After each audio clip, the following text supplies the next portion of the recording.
And my expression wasn't much better than yours when I first saw this. Your eyes aren't deceiving you. It's her. The famous singer, Robin.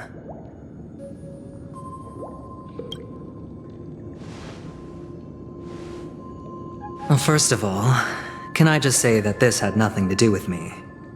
I'm just an unlucky bystander here. The family can testify for me. If you don't believe me, just ask anyone in the Bloodhound family. They hate me and they hate the IPC, so they'd never lie. This is not where the crime happened. What I showed you was a memory. The most basic light cone manifesting tech, authorized by the Garden of Recollection and owned by the IPC.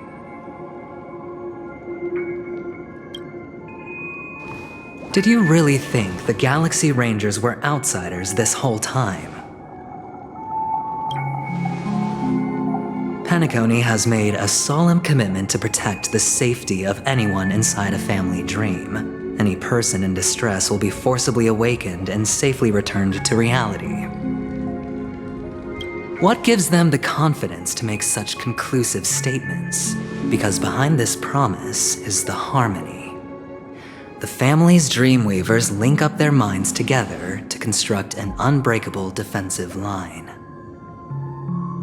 Breaking through this line of defense to create death in the dreamscape.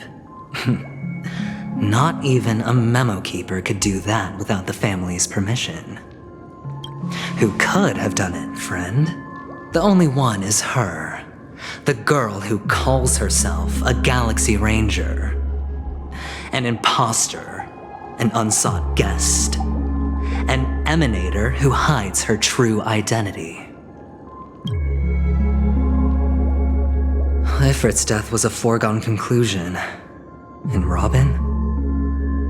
Her misfortune was staring right at her.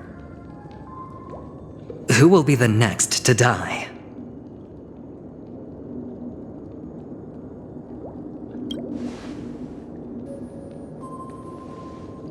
It's fine. Listen to your gut. Building trust always takes time, and I'm willing to wait. I just hope you realize that wherever that legacy is concerned, covert plans are already underway throughout Penacony. Everyone's got their own agenda. Careful you don't get stuck on the wrong side. If I were you, I'd keep my distance from Acheron. After all, any schemes out in the open are always going to be better than a monster in the shadows, right? Who's to say there isn't an even deeper conspiracy lurking beneath the surface? Memo Keeper, I think our little deal is finished. Aventurine is telling the truth.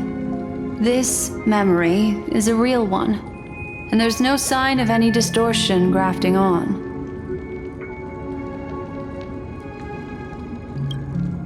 The IPC is not the Garden, and there are real limits to what they can actually do, but you know all this. Friend, let's not beat around the bush here. The thing is, I want to reach out personally to team up with the Astral Express. I told you I'm just not interested in scrambling for the legacy. I just came to Penacony for work. I'm here to retrieve some lost property for the IPC, if you catch my drift. I'm talking ownership of this frontier prison. This has all become a bad debt thanks to the cancer of all worlds. The IPC has tried sitting down for negotiations time and again, but the family wouldn't even take our calls. You have no idea how difficult these people are to deal with. Put it this way, they've hushed up the existence of death before, so they can definitely cover up any news about Robin's death. It'll just quietly float off like a bubble and pop. Nobody ever being the wiser. That's not fair, right? So then, friend, I need your help.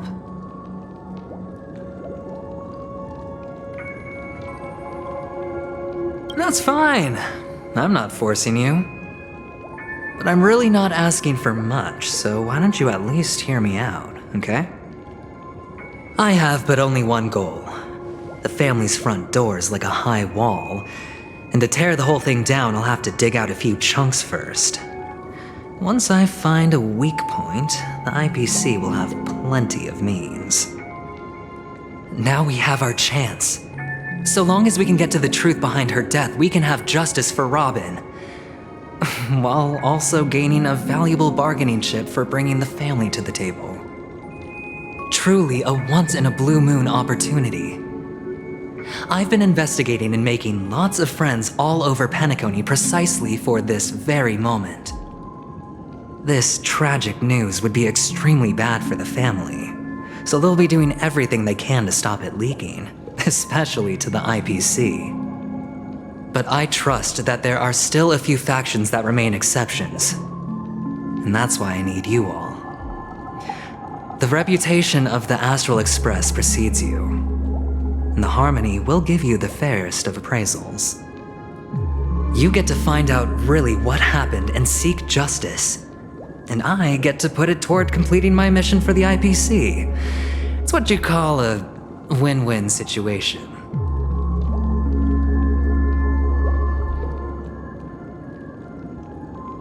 Don't worry, just head back and talk things over with your companions.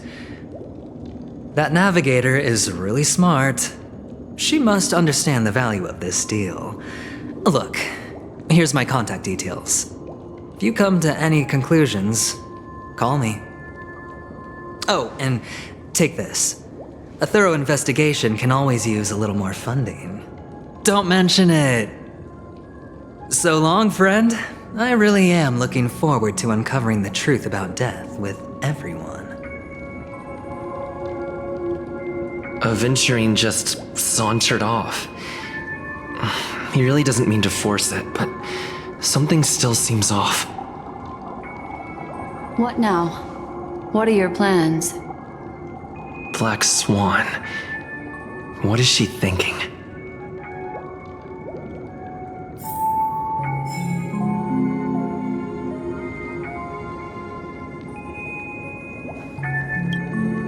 On the surface, this doesn't look like a bad deal for you. But Aventurine is a shrewd merchant whose scheme won't just be as simple as it appears to be. He doesn't know about Miss Firefly yet, but judging by your reaction, he may have noticed something going on and deliberately shifted topics to the truth of death to try and pull you in line with his way of thinking. That's quick thinking and very sound logic. Aventurine is no fool, and working with him definitely has its dangers.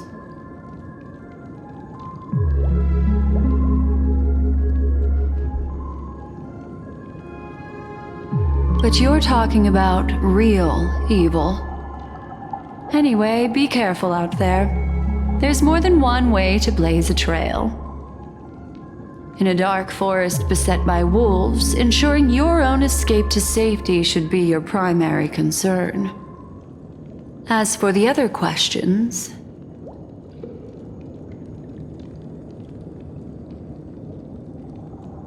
I'm not sure the two cases were committed by the same culprit, but that massive wound looked like its winged blade. We've all witnessed it in action before. Plus, it seems unlikely that there would be two lethal entities loose in the dreamscape. Sorry, I can't answer that question. That ranger is shrouded in mystery. I'm afraid no one is capable of providing an answer. But without a doubt, she is the most special guest at this banquet. It's like Aventurine said just then. It's best to keep your distance from her. Two victims appearing one after the other in a very short time span, in and of itself, that's very unusual. Two possibilities. The collapse of Penacony's dreamscape has started speeding up, making death extremely agitated and weakening the family's protections.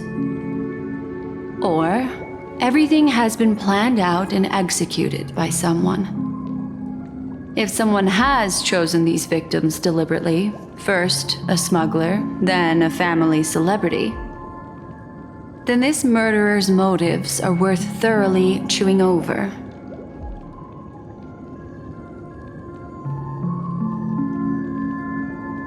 It's all happened so quickly, I can only make conjecture. After leaving here, go have a chat with your companions. I hope you can clarify the source of this confusion.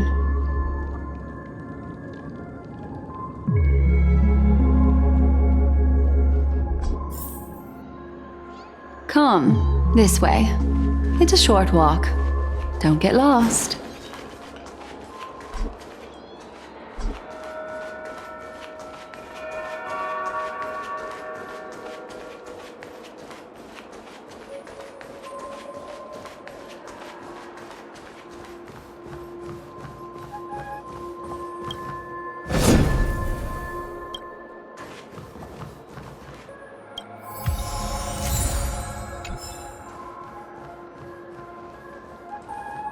This way. This is where we part ways. All of this is like a nightmare. Unfortunately, the remembrance doesn't lie. What we just saw is the reality that happened, and it won't fade from our minds just because we wake up. But follow your heart and don't be afraid. We all walk through this world casting shadows of different lengths. And ultimately, all we leave behind are precious memories. Hold on just a sec.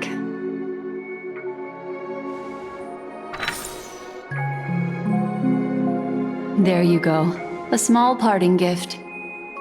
If one day you unfortunately fall into the deep waters of the memory zone and there's no memo keeper to join you, hopefully it can guide you on my behalf. I also pay great attention to the ways of the world. Just think of this as an apology from me for hiding something from you. Then, I've something private to take care of regarding that Galaxy Ranger.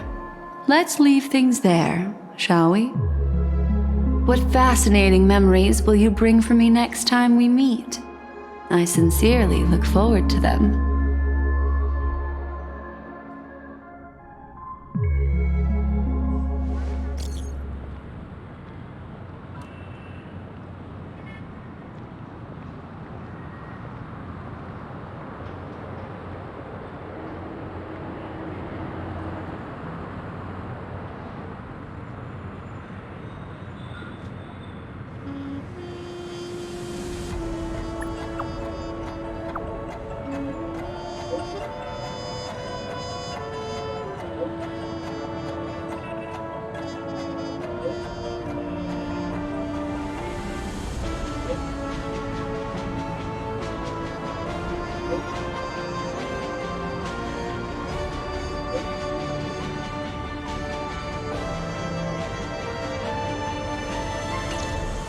A family rep. Is Himiko okay?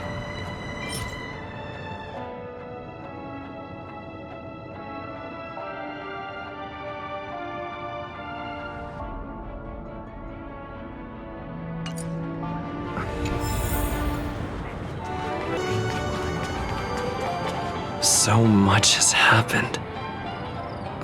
I should take a moment to gather my thoughts and wait for everyone to arrive.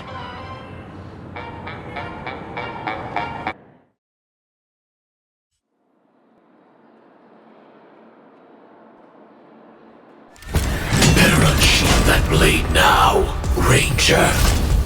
Do you still dream, Hunter? Of those slain by your hand?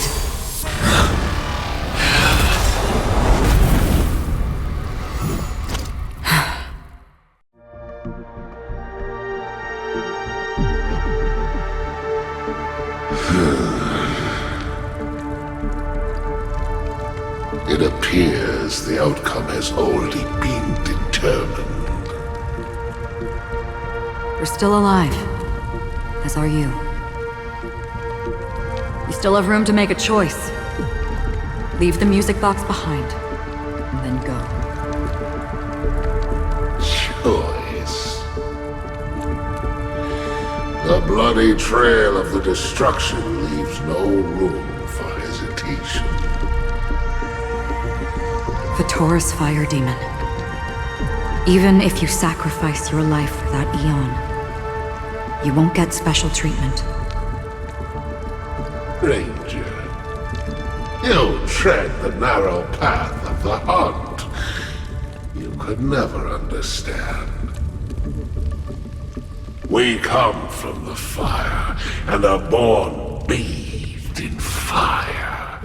We spread, burn, and destroy, until all the kindling has burned out and we leave only ashes on the ground. Burning forms the entire life of a fire demon, from the beginning to the end.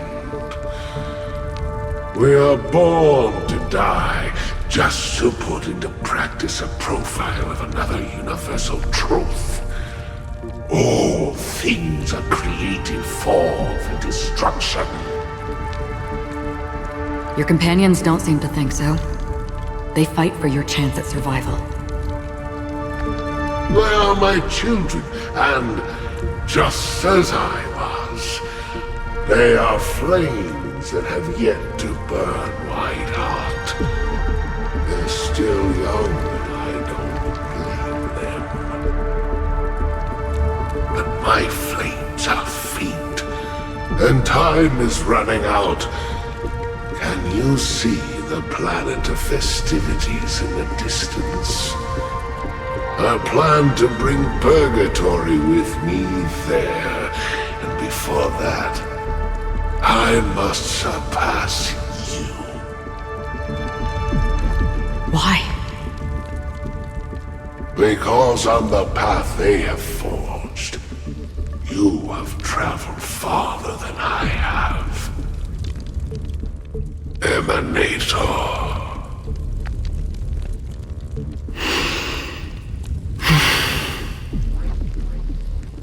You cannot hide your true identity.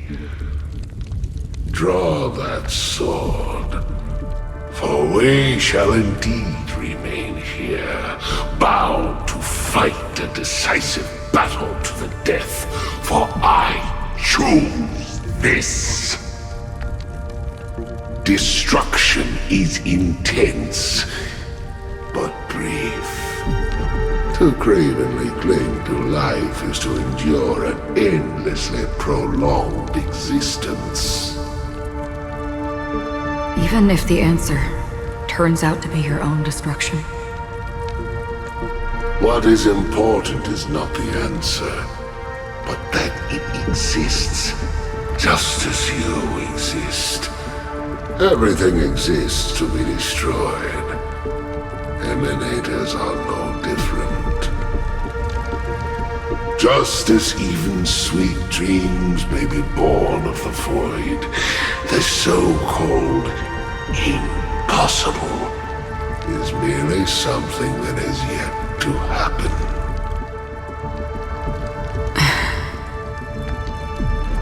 All right. I accept. You shall witness the most brilliant and intense fire in existence. May this flame illuminate the farthest reaches of your bottomless dream. A bottomless dream. Yes, that's right. But you've made one small mistake. This blade remains in its scabbard not out of pity or scorn. It's a personal secret that I don't want to disclose, but perhaps out of reciprocity.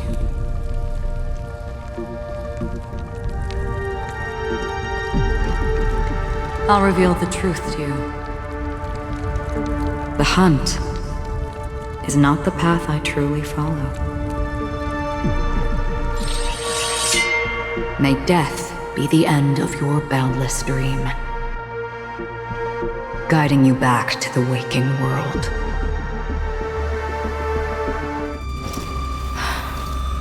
I still see them in my dreams. Hold it. Your time hasn't come yet. My time? I've seen many clever disguises that can conceal appearances, but they can never cover up who a person really is. And you're no different. You had no desire to kill the Trailblazer. You only did what you did to drive me and the Memo Keeper away, but why?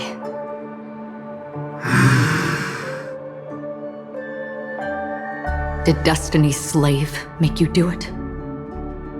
You know, Elio. I thought this is just the kind of thing that'd get written into your script.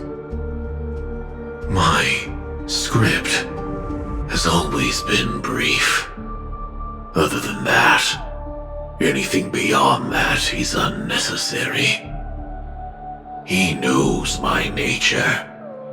There is but a single destiny from which no one can escape.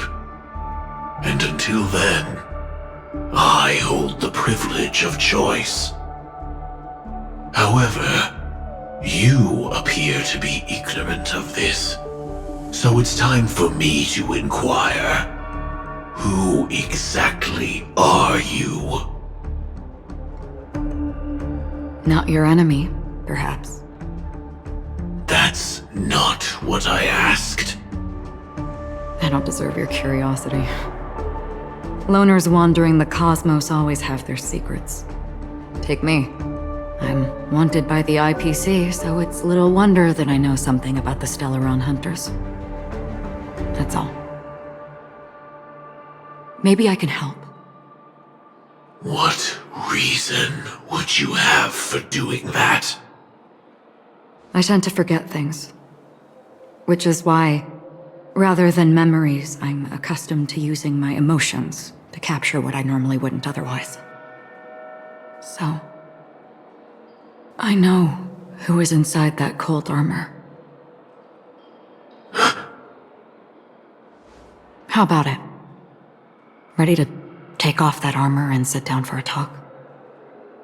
It's not yet time. I don't need help, but I can give you a suggestion that would make things better for you and me. If your goal is the Watchmaker's legacy, then go look into the family. Not only are they covering up the existence of death, but they're burying the past and the truth about what happens inside the dreamscape. Already on it. And the Astral Express is no enemy of yours. I know that. I just never expected to hear you say it. What's next, then? The Trailblazer's been taken by Black Swan. Will you go look for him? No need for that. No harm in mentioning that Elio's only given me one instruction. Get all of the Astral Express to track down the Grand Legacy. I tried settling this in an easier and more direct way, but as you can see, here I am, confronting you. I failed. Can't ever go against the script. The so-called impossible is merely something that has yet to happen. That's it. Before we split, can I ask you one more thing? Is there anything else in your script about me? I'd like to know what kind of footnote I get to leave in that future foreseen by destiny. Unfortunately, not a thing came up. I knew it.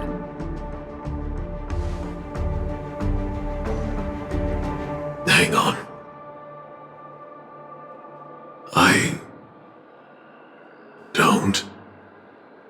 Don't. What? Your first question was, do you still have dreams about everyone who died because of you? I don't. Never have. I was born without the ability to dream. I live for this cold, harsh reality. For a little light. And to burn. To keep on burning. Until I turn to ash. So, I really envy you. Is that so? Then you're already living in the waking world.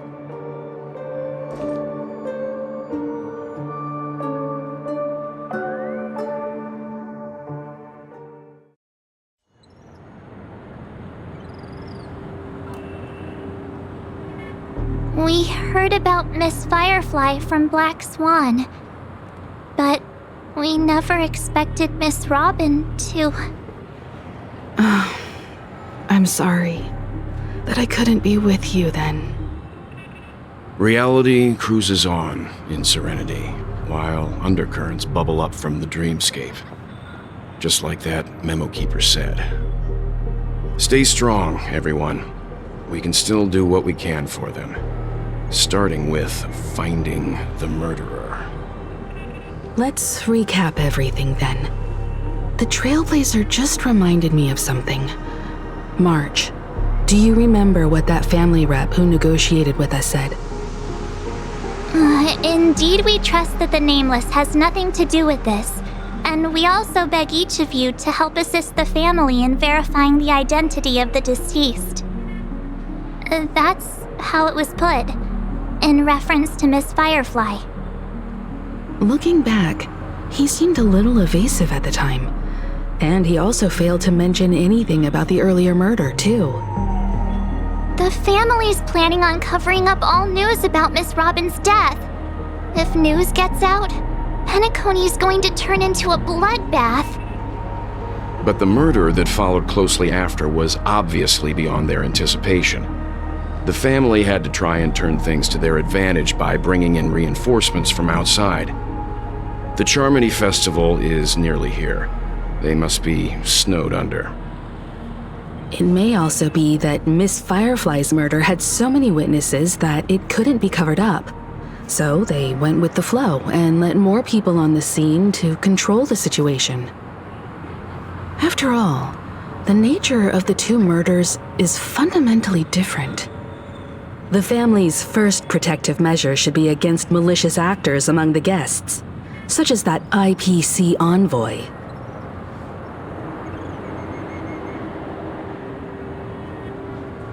Indeed, he was particularly concerned about that Galaxy Ranger.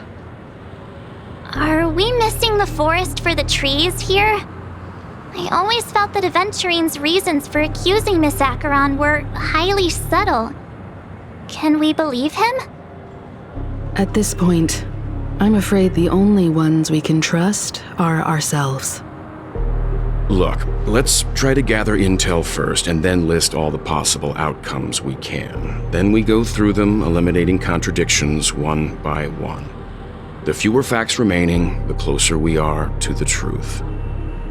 I've still got this sense of foreboding. It's like we're stuck in a whirlpool, spinning around that legacy even after everything that's happened.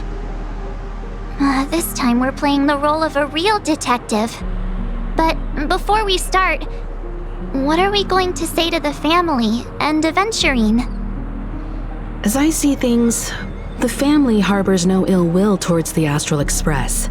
If they didn't trust the crew, they wouldn't have casually commissioned outsiders to investigate a case that's, in all likelihood, a scandal. Plus, this is the family's turf. Teaming up with them should make things easier for us in the future. As for that Aventurine, Welt, I'd like to hear your thoughts. He's complex. He deliberately slow-played his hand during negotiations while running circles around us all the while. He appealed convincingly to both reason and emotion. It wasn't forced, but the intent was obvious. Still, it's good to have contacts among all this uncertainty. Aventurine showed his skills, and as far as our interests are aligned, he can become a reliable ally. We also need to keep a certain distance from the family. Never let them get too close. Teaming up with the IPC helps balance that out. If either side makes a move, we have the option to pull out. So you suggest accepting Aventurine's proposal to team up? Yes. It's risky, but we can only wait until both sides have played their cards before making any further judgments. I get why, but there's a whole lot of bad guys and girls around here, and I'm worried about getting stabbed in the back. He's been bullied a few times now, and I can't stand it anymore.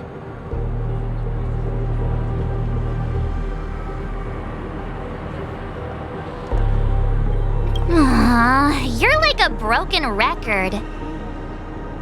Forget about it. Just let me keep an eye on him. If that doesn't work, we can just turn the tables and use him instead. Then, could you please reply to Aventurine?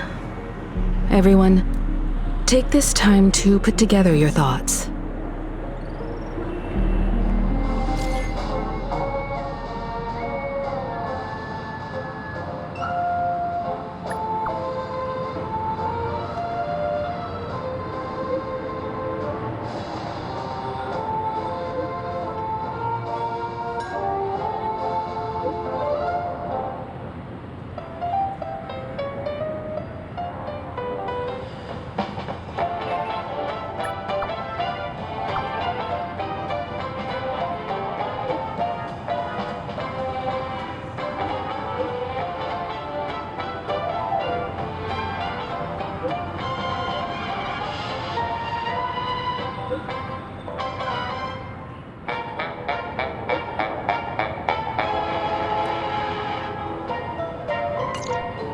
Looks like Aventurine is happy with this outcome. Let's tell everyone about it.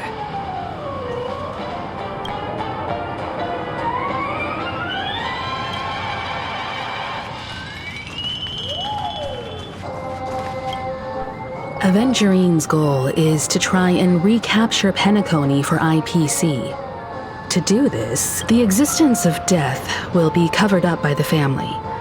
So how does he plan on taking them down? It's gotta be something important enough that everyone will notice. But it also can't be anything too out in the open.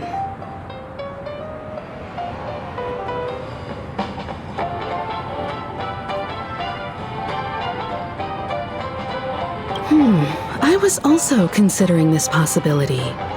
Especially because he respects you so much and has sought you out before a few times.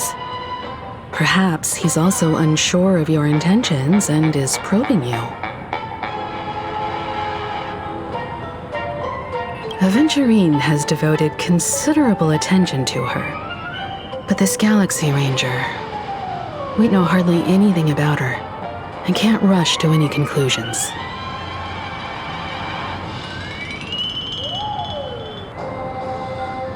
I'm just speculating. In any case, we have to be careful when handling Aventurine. He's skilled at reading people and discerning the right moment to strike.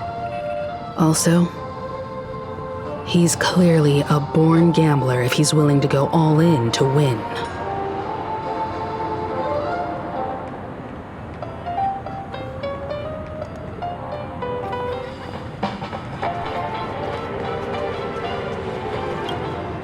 Aventurine said something that concerns me. He accused that Galaxy Ranger of killing Robin without any evidence whatsoever, but said nothing about her connection to that memory zone meme or why he was stalking you.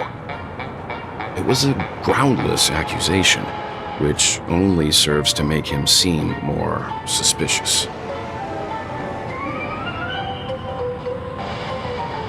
Maybe Aventurine's goal was never to gain our trust. Maybe he wanted to foster a feeling of enmity towards Acheron and make the situation more volatile.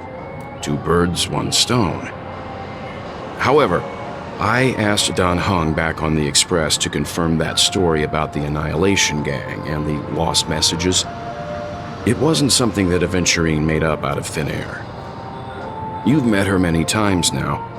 What's your impression of Miss Acheron?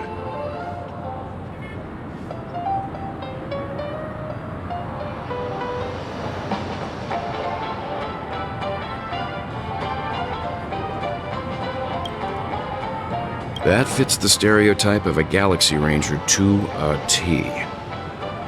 They're eccentric, unpredictable, and fond of being alone. No wonder she's a suspect.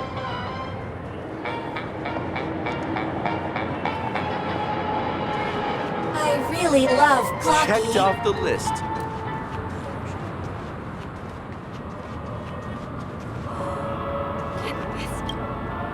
I hope it's not too soon to bring it up, but I feel like Miss Robin isn't actually dead, but that she's still alive and well. Somewhere. That everything's just some horrible prank. Because aren't we supposed to be inside a dream? How could someone die in a beautiful dreamscape like this? Shouldn't only good things happen here? Whenever I see the Grand Theater, I just can't stop all these thoughts from flooding my head.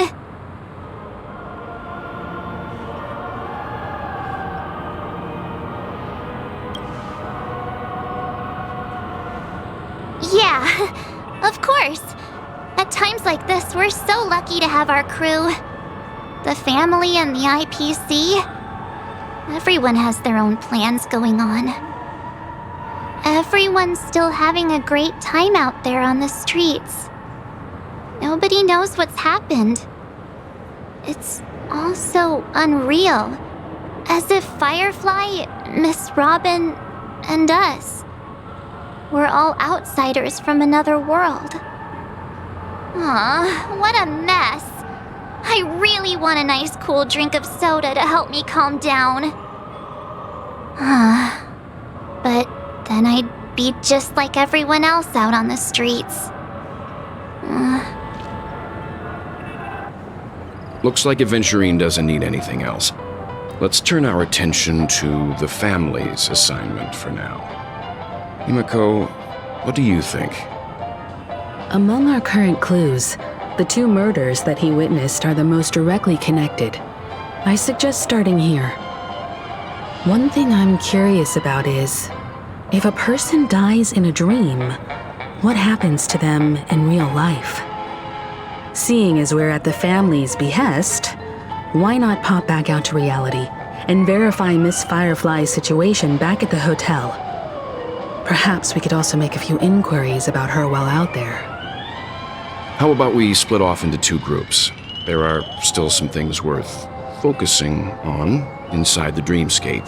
I'll investigate those, and we can link up again later. Worth focusing on? Oh.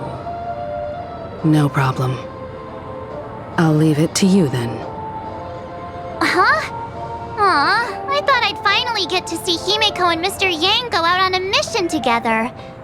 Oh well. Take care then, Mr. Yang. I will. Keep in touch.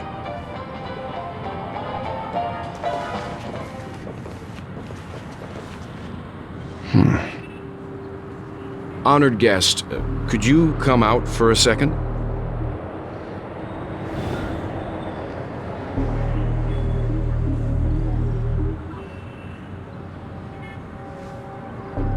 I'd be embarrassed too, getting stared at like that. Forgive me. My name is Welt Yang. I'm one of the crew members on the Astral Express. I believe you've met my colleagues. Welt. Is there something about my name? First, Don't you want to know my name? I already do, Miss Acheron. You're a prominent figure in Penacony. What are they saying about me? Some claim that you're the real culprit behind these murders, that the Annihilation Gang's tragic fate at the banquet was a result of your blade, and that you're now attempting to unleash another bloodbath on Penacony. The Annihilation Gang. Ifrit of Everflame Mansion. Tragic fate. That Duke turned his dying body to flames and sacrificed his life as a martyr. He was a determined and heroic pathstrider. Not even a villain should be disparaged like this. And what's more, there were plenty of suspects invited. Do they really think that a blade is more dangerous than that black hole you're wielding? Keen intuition. Not even the family managed to point out the truth behind this cane.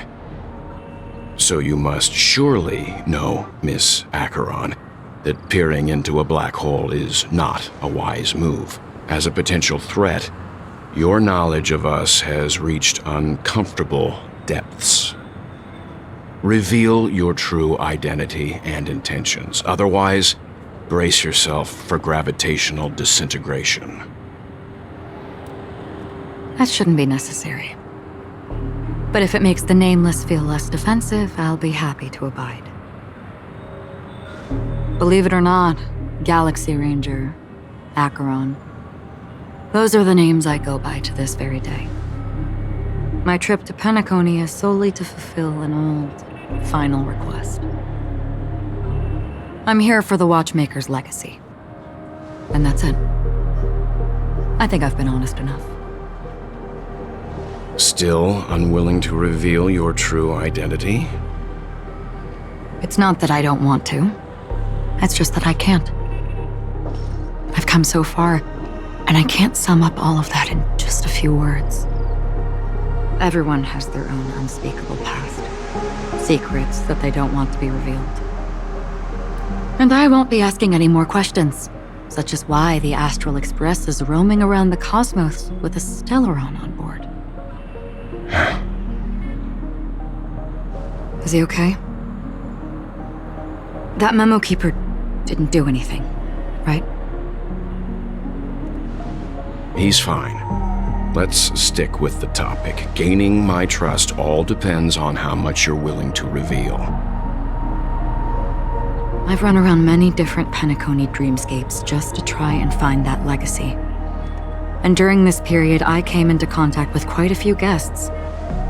In the process, I gradually came to realize the secret of Penacony may be closely related to the Trailblazer. That's why I've come to ask for your help. I don't have enough proof yet, but I'd like to speculate something. The source of all tragedy lies within the family. If you could trust me, we could find the proof to support this claim together.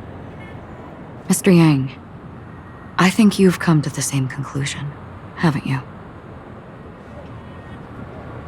Let's leave it at that. For now, I'll choose to believe that you bear no hostility. Share your findings with me and me alone. I don't want vague conjecture to interfere with other people's judgments before we find solid proof. By the way, would you like something to drink? Before we go, how about 2 cups of Wake the Heck Up? No, 4 cups. Because the conversation coming up will last forever.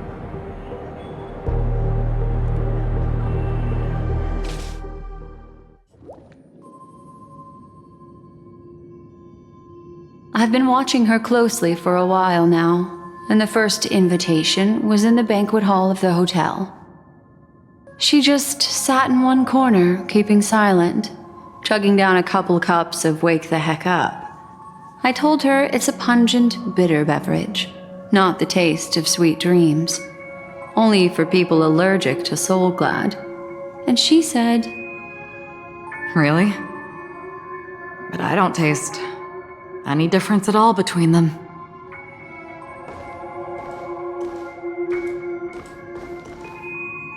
The guest rooms are charmingly minimalist.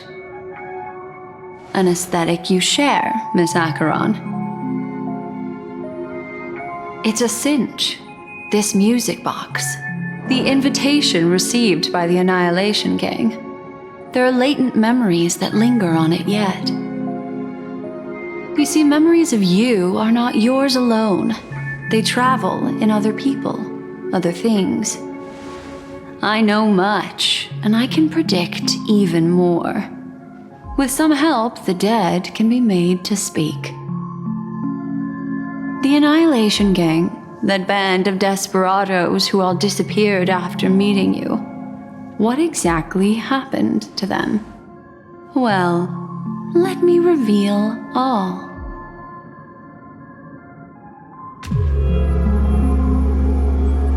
Gradation 12. Dreamscape 12. Father, I dedicate this to you. Well done, Dubra. Wherever they go, shall be met by annihilation. There it is. It's hazy, but it's Ifrit's voice. The other one is probably his progeny. This is the residual memory from when the invitation was first delivered. They were abruptly interrupted. Then, what happened next is...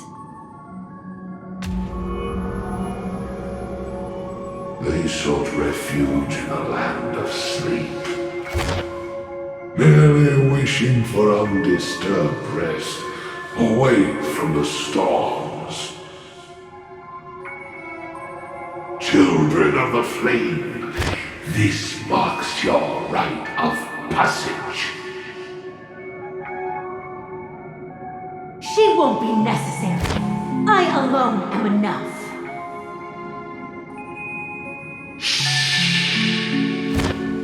When have those on the path of destruction feared death? The Everflame Mansion has set out on a journey. Those poor people, they have no idea what lies in wait ahead of them.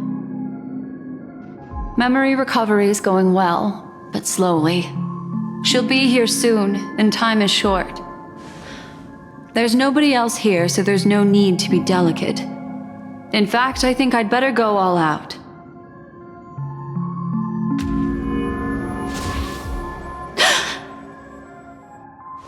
What happened?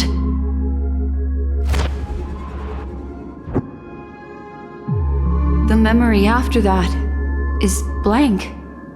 How is that possible? This music box fell into Acheron's hands, and she brought it to Penacony. That's a fact, and that's how it should have gone. But along the way...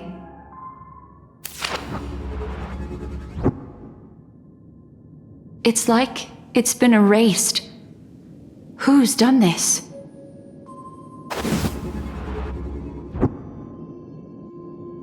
Who are you?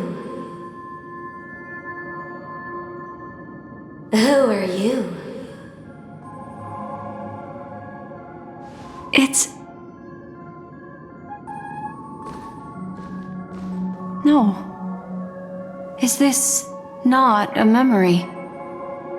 Oh, a memo keeper. Do you serve the Garden of Recollection? Or the Cremators? My name is Constance. A pleasure to meet you. We were supposed to meet in Penacony and spend an unforgettable time together. But that seems unrealistic. Dahlia's not welcome on the banquet star, and I don't need a coming-of-age ceremony. And you, I know what you're looking for. Want her secret? I can give it to you, and then you can enjoy the banquet for me. I wish you unforgettable memories.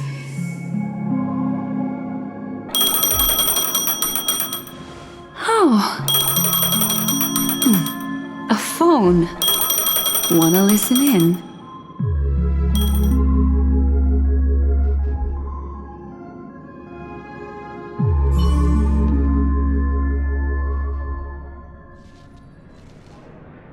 A few days ago, the IPC made an announcement. Under the watchful guidance of the Marketing Development Department, and in accordance with the Interstellar Peace Charter, the independent Sigonian sovereignty has hereby been established, and shall take a legislative seat at the Interstellar Congress. The formation of the Sigonian sovereignty is of great historical significance to the Sigonia system. This move puts an end to the planet's long and bloody history, turning the sensational Kakavasha extinction event into a distant memory. Sigonia 4 is located in an unclaimed zone at the intersection of the Denise, Prothean, and Dorneau star clusters. The planet's surface environment is known for being extremely harsh, constantly faced with the threat of impact from small-scale celestial objects. This is why very few intelligent species have made this planet their home, dividing themselves into several tribes to eke out nomad lifestyles as they struggle to survive the arid desert wilderness. They have developed their own folk beliefs that are independent of the Eon belief system. Sigonia. Sigonia. Ravenous eye of the storm, spurned by all the gods. Land of rock, but not water. Lightning, but not rain. Blood, but not tears. You beat us with your falling stars. You lash us with wind and storm. You chew us up with the cracked earth.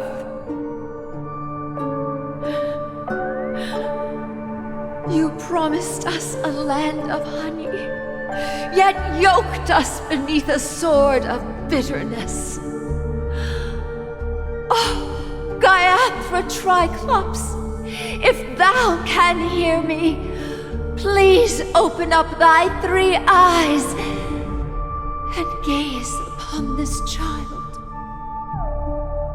When you took his father, my child was still sleeping in my belly. And where my husband went, I too soon must go. I don't ask for a peaceful death, just for you to tell me, does the baby swaddled sweetly asleep? Does he dream of his mother's heartbeat and the sound of falling rain? Please tell me whether this life is all just a fleeting dream. Otherwise, why would this child be born to face impending death? Mommy! Mommy! Mommy! The rain! It's raining! Raining?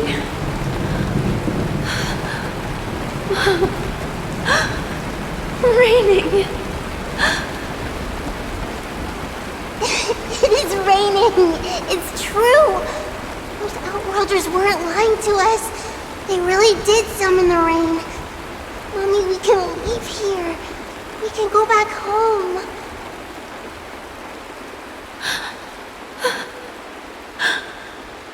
Back home.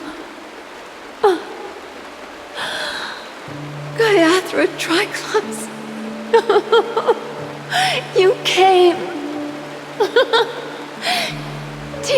hear that? Thank you. Thank you.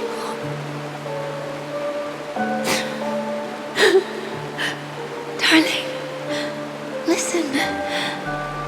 This is the sound of rain.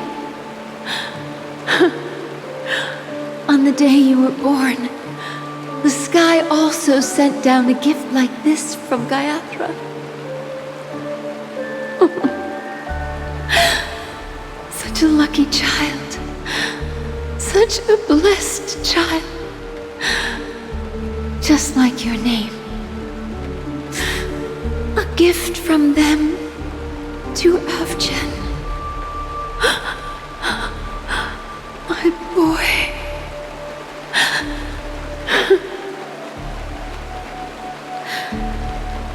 May the goddess Gayatra close her eyes 3 times.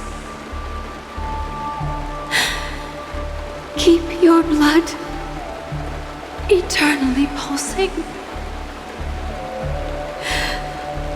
Let your journey be forever peaceful.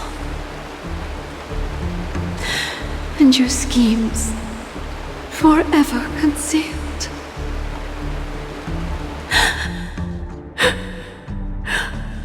Welcome to this sad world, Kakavasha.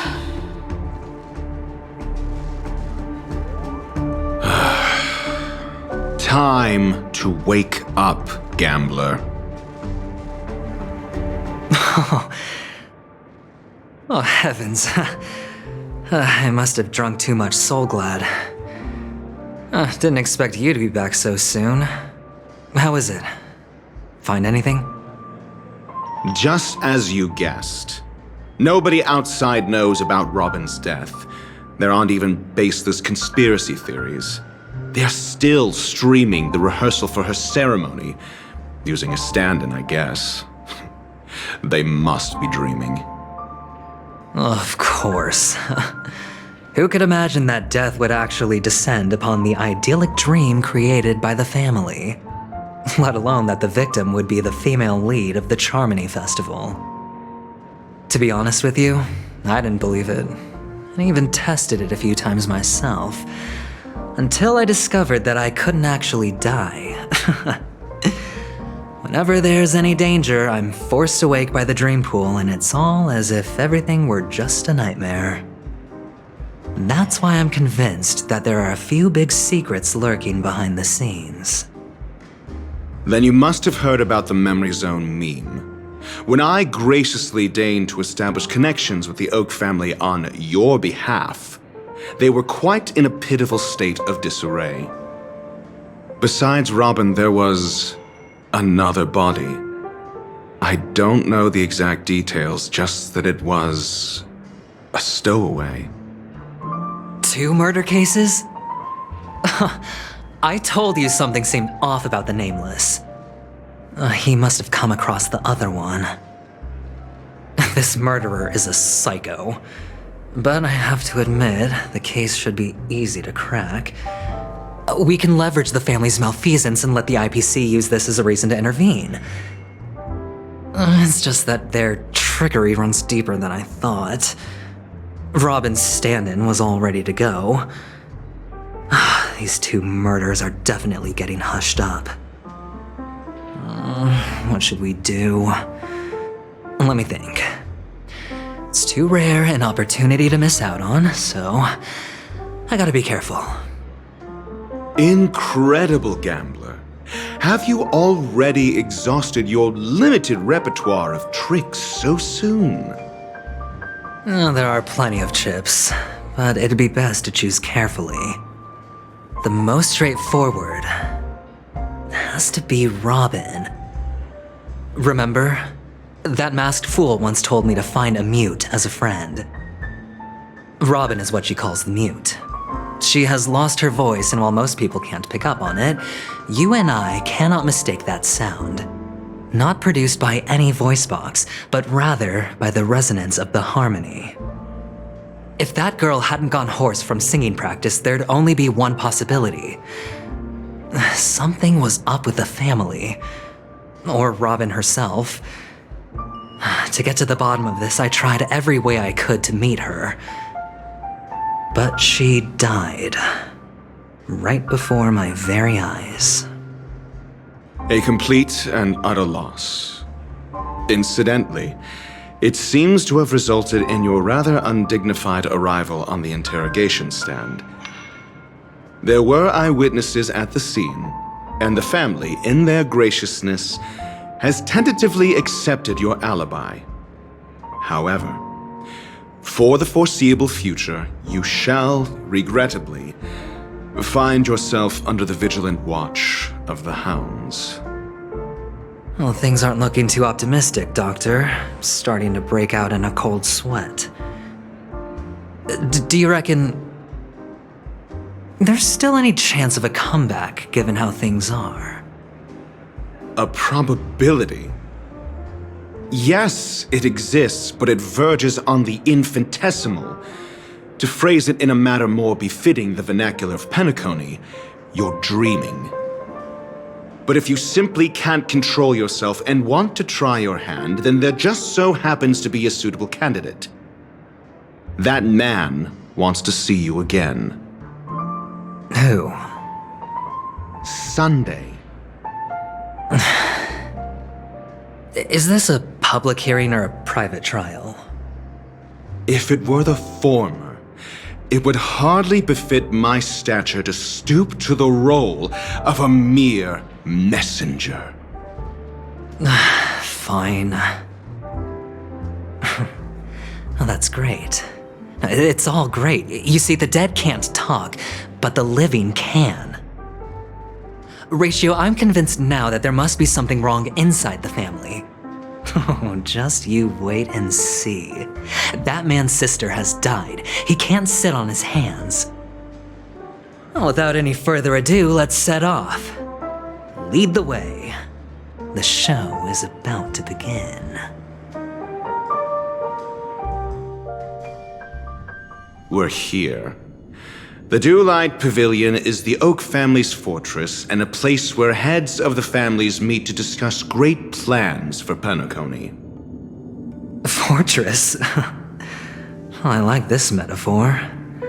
I dealt with the warlords of the Amanicus star system not long ago, and their synchronized orbital manor wasn't this heavily guarded. This mansion nominally belongs to Sunday, and is very befitting of its owner. Without his express invitation, the likes of ordinary guests would never grace these grounds in their... Hey, Doc, whose side are you on anyway? Who's to say I won't sell you out? We'll see. When we meet the authoritarian master of the Oak family, I'll pry an answer out of him. Follow me and I'll bring you to his parlor. Hold your tongue and let me deal with the members of the family.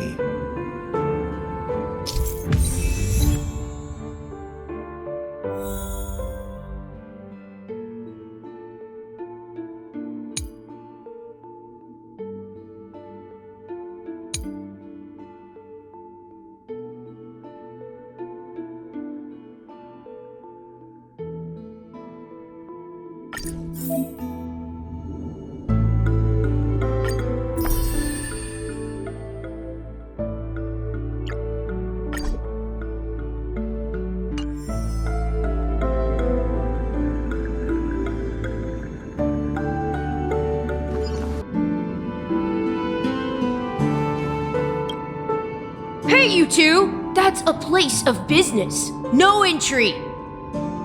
I was requested by Mr. Sunday to bring him the suspect. My name is Ratio. He should have mentioned it to you. Oh, I remember you. Veritas Ratio. Your punch virtual particle clock is impressive. Excuse me? The one on your head. Of course, it's nothing compared to my full pocket dimensional annihilating power armor of the Mobile Knights. Right, and as I mentioned, that fantasy raiment of yours doesn't exist. That's because you can't see it. Like I say, only family can see the glory of the mobile nights. Enough. Get going. Don't keep Mr. Sunday waiting. It seems like the idiocy index here is no better than it is out there.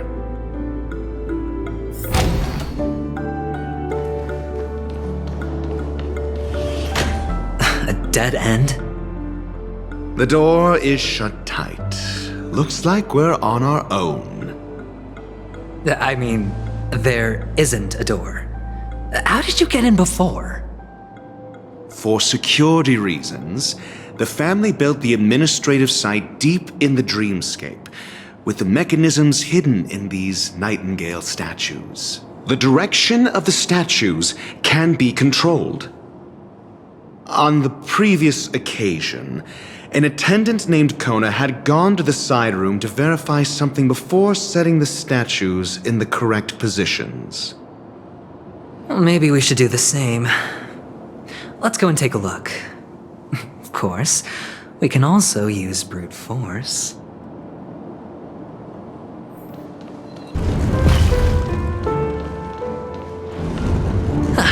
Just as I thought. Here's the correct answer. A truly miraculous discovery. Perhaps I should offer you the chance to join the Genius Society. Really? Well, I thought you'd given up on that already. I was being sarcastic. Can't you tell?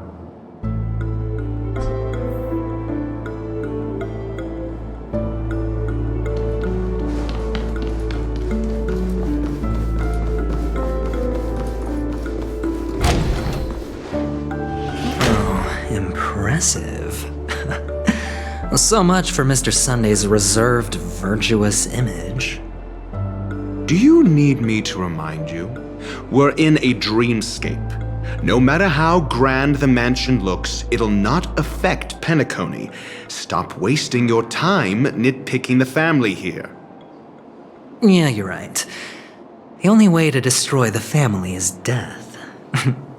Sunday must have thought the same. Let's head down.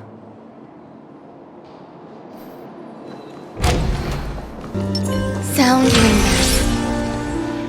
Hold on. Huh? What's wrong? Are we heading the wrong way? No, but this door is locked. My friend? Did you really make an appointment with him? It's a trial. You got to prove your worth to Sunday before you can speak with him. If I'm not wrong, we need to find a way to open this door in the hall, or this place will be our prison. Oh, an escape room.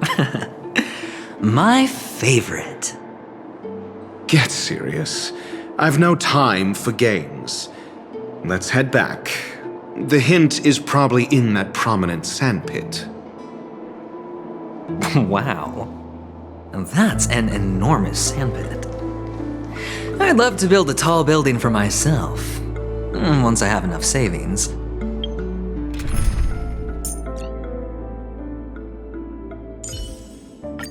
Harnessing and tempering the instinct.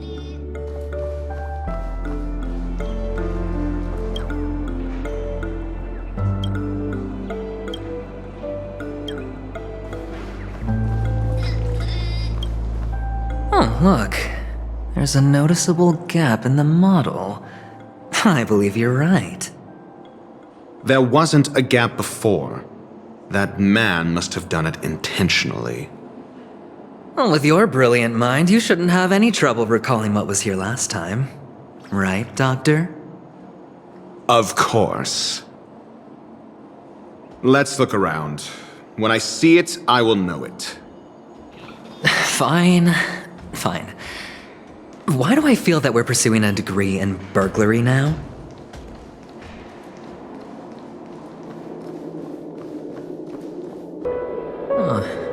And the nameplate reads Gulliver's Arch. Well, I'm amazed you can remember something this tiny. You know, this reminds me of a tunnel I once saw that could shrink people who passed through it. If I were you, I would shut my mouth. It's wise to remain silent when you should.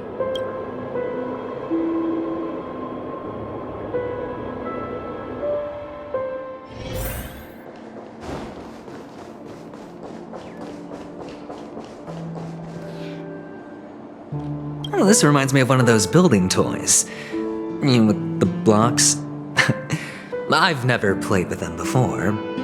I wonder if it's more interesting than stacking chips. Oh, look. The gap is closed. And it fits perfectly. So, what's next?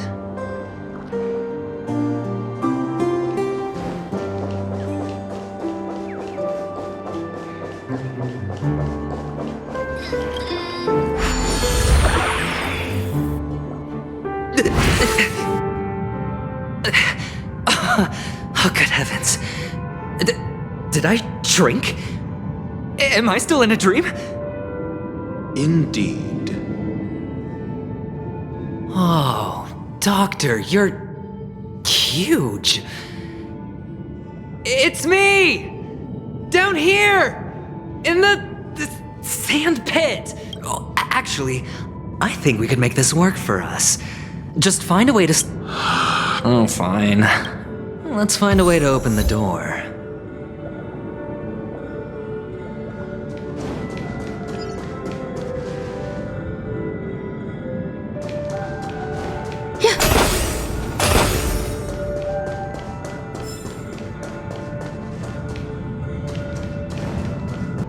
Hello!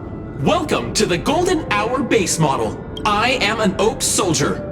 I will be here Until... Hello! I am an Oak Soldier.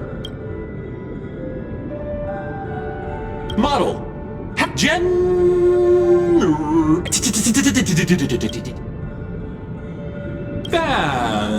Please look, model. I saw nothing.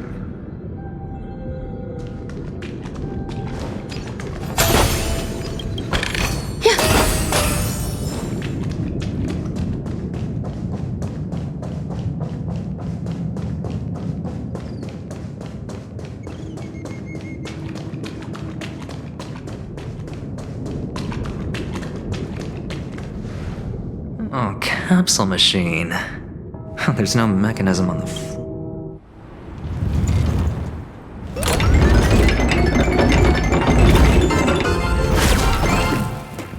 So, I was right. These models have interiors that look exactly like the real buildings. The only difference is that no one lives in them.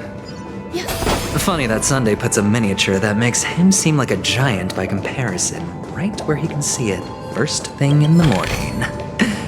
Insecure much?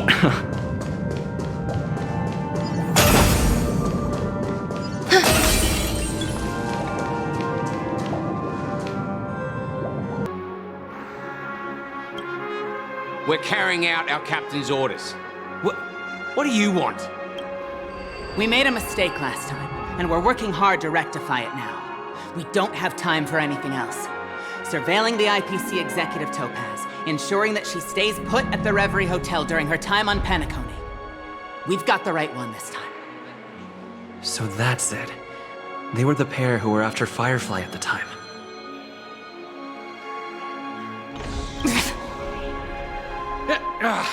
It's you again. Back for more trouble? We're not afraid of you this time. Well, spit it out. Stop bothering us if you've nothing important. So you know each other.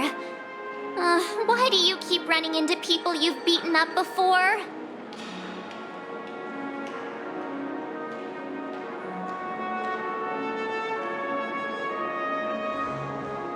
That's right.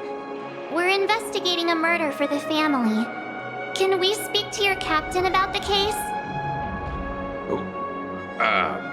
Well... Hey! The security officer instructed everyone to shut their traps.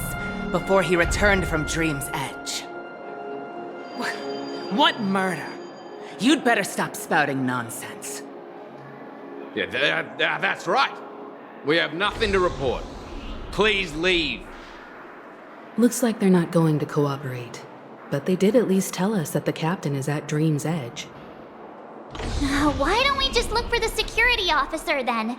It's probably Gallagher, the one he mentioned, right?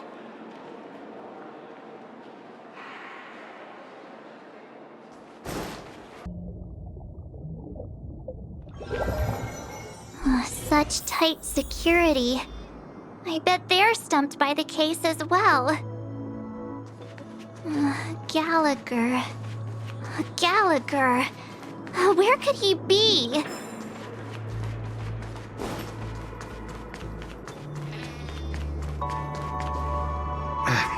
Apologies. The Bloodhound family is running an investigation up ahead. No unauthorized personnel allowed. Hold on a minute. I think I've seen you before. The gray-haired one. How much trouble have you stirred up exactly on Penacony?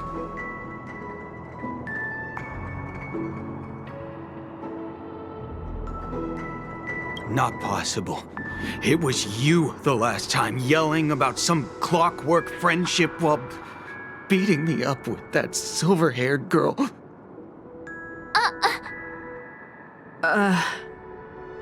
I'm not letting you get by this time. Please leave, or I'll have to get on my knees and beg you. Huh? What kind of heinous crime have you committed now? Hold on, sir. We have documents authorized by the family that would aid your investigation. If it wouldn't trouble you, could we see this Mr. Gallagher? Who exactly is this Gallagher you keep talking about? There's been a few people mentioning this name. Even the one with the gray hair. He didn't send you all here? It was the security officer who dispatched us. That's all I can divulge. He'll do. He's the one we've been looking for. Sorry, no can do. The boss said that since it's a matter of the family's reputation, no one's allowed through. Everyone, please leave. There's really no need for us to make things difficult for each other, right? We're really sorry for troubling you. Let's think of another way. Another way. That's it! Didn't they say something about that? What was it? Clockwork? That got this guy to change his mind. Can you perform it again? That, clocky magic. Please?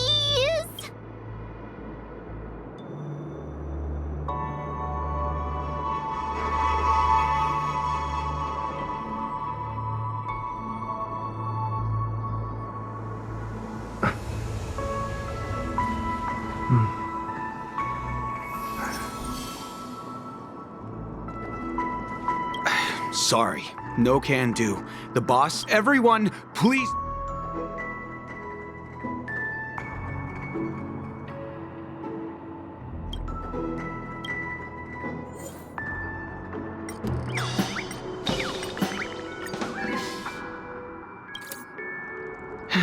Let me. Whoa! It's this time already. Time to clock out. And. Huh? At least he won't be getting in our way again. I was wondering what all the commotion was. Huh. Oh, it's you guys. Welcome. Since you made it here, what can I do for you? Hello, Mr. Gallagher, sir. Judging from your tone, it sounds like you were expecting us.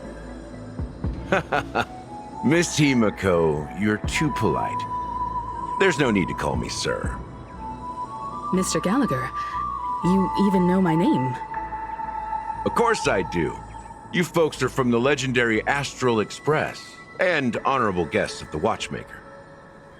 I had an encounter with this gentleman in the golden hour. I remember that little silver-haired girl was there too. I'm sorry for what happened to that kid.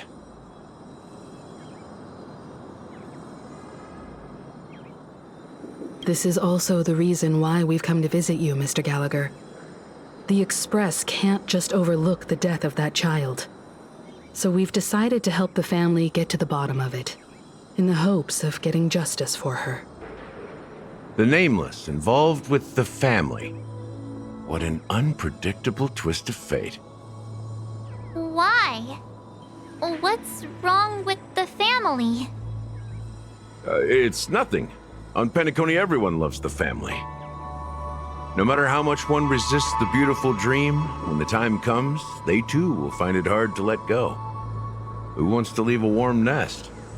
Just idiots, little kids, and inebriated fools. Mr. Gallagher seems to be getting at something. You got it wrong. I'm not. You want to discuss the case? Sure, come with me. This is not a good place to talk. Let's go elsewhere.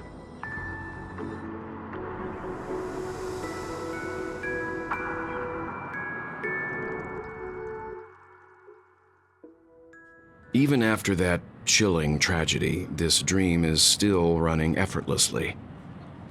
Other than the family of the Harmony, it's hard to imagine any other power in the universe that could sustain a building of such magnitude. The family itself is a huge, perfect building, like a living idol. Each member of the family sees themselves as a piece of the divine puzzle, revolving around a singular core and a shared ideal.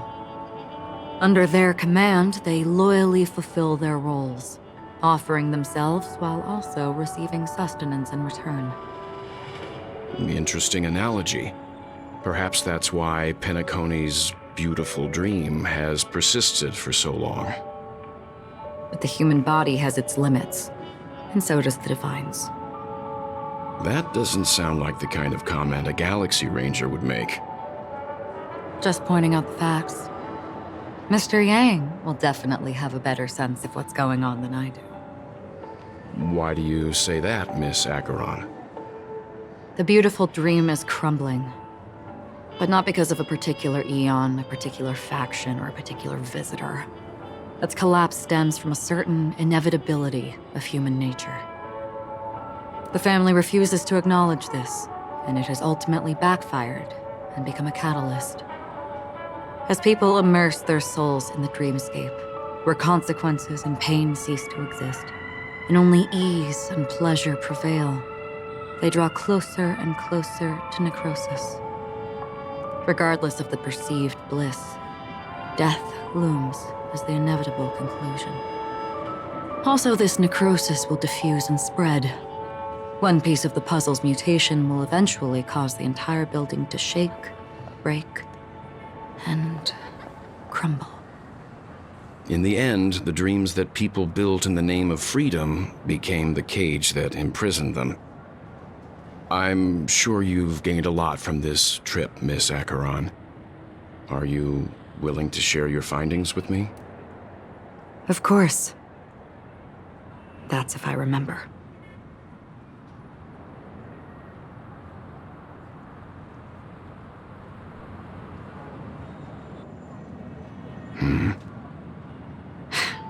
Don't mind me, it's just a habit. Owing to events in the past, I've become easily forgetful. It's only when this sword is unsheathed that those hazy memories start to become clearer. Take your time.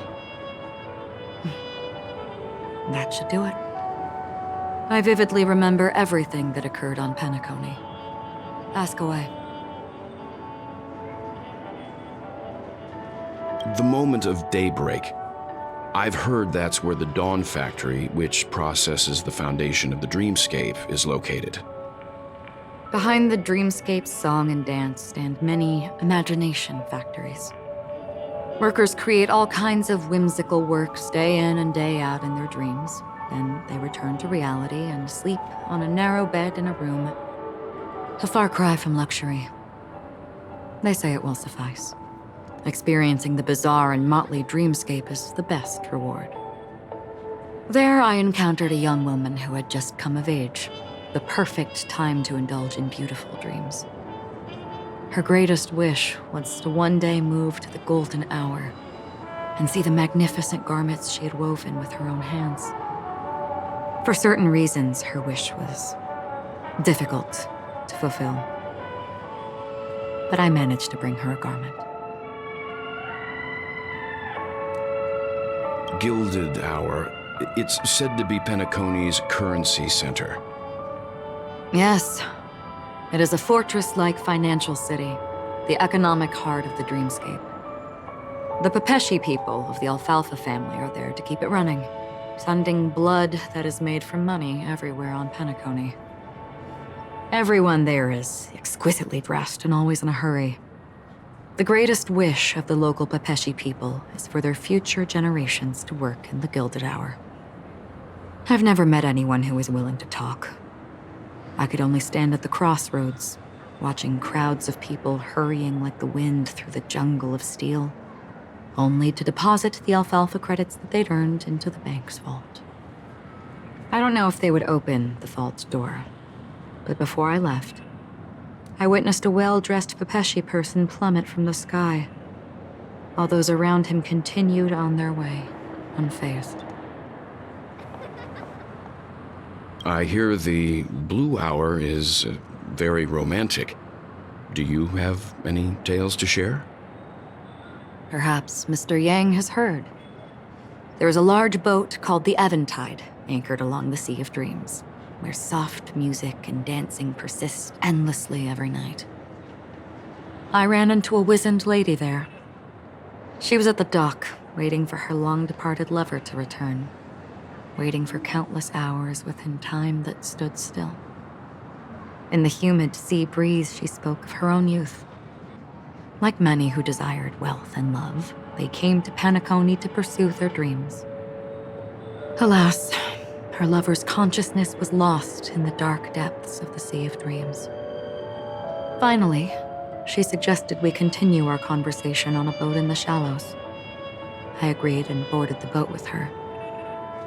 But she never said anything. Her eyes absent. Finally, we retreated to the beach. The dreamscape of chic, luxury, and consumerism, the moment of dusk. My companions have been there too. Then you all must have seen those who are attempting to realize their dreams. Or have realized them, scattering money as if it were dust and betting it on all or nothing. Everything has a price, and everything can be bought or sold. Even dreams themselves. I saw an Intellitron there, who was preparing to auction himself.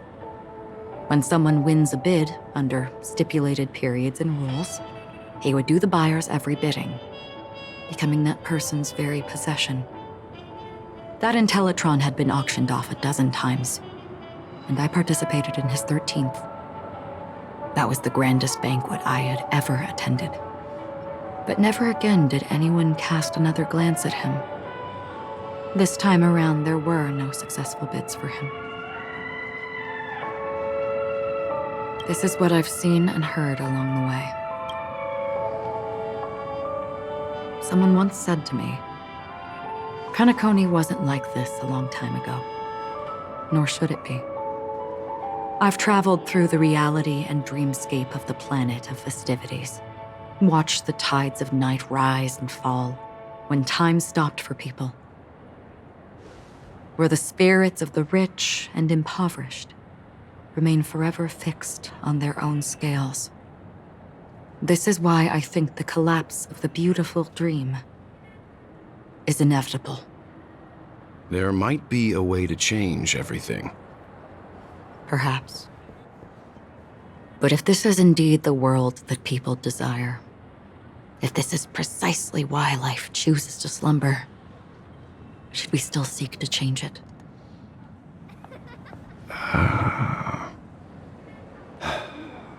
Miss Acheron, now it's my turn to share a story with you.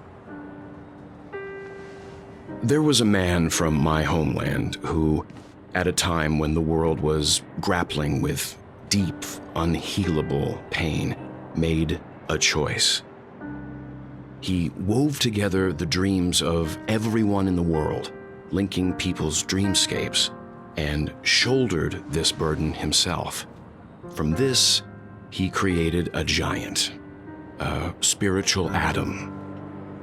And since that moment, the giant stood between heaven and earth, becoming the pillar of the world's existence. As a price, those who found it hard to move forward, who could not advance, forever lost their future. They slumbered in a dream, devoid of disaster and pain, living out their days peacefully in the man's created utopia.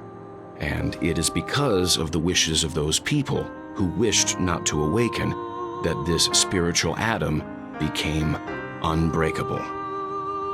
And yet, you stand here right now, which also means that man failed. Because people must always move towards the future. Even if human weaknesses make them pause when they truly cannot move forward, humanity will eventually seek a way to save itself.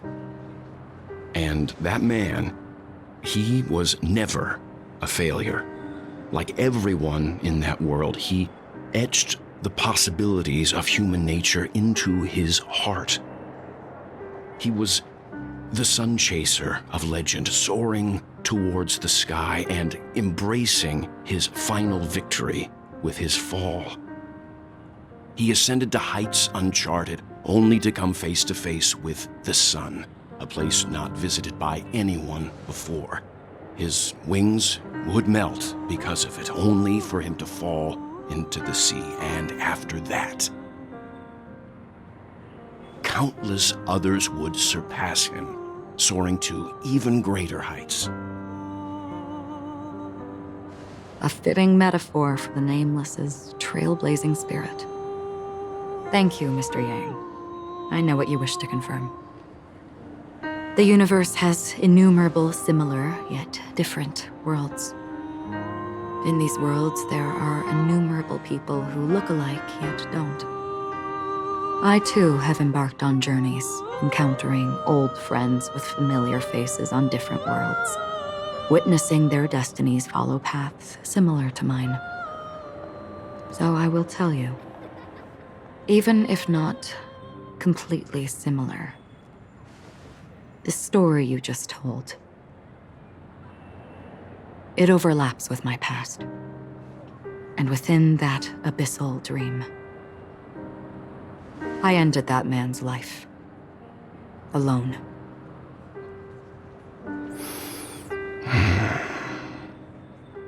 I am not who you think I am, nor will my home be as fortunate as your world. I am sorry. It's fine. I don't mind, so long as I can alleviate your suspicions. There's something I still wish to know, Miss Acheron.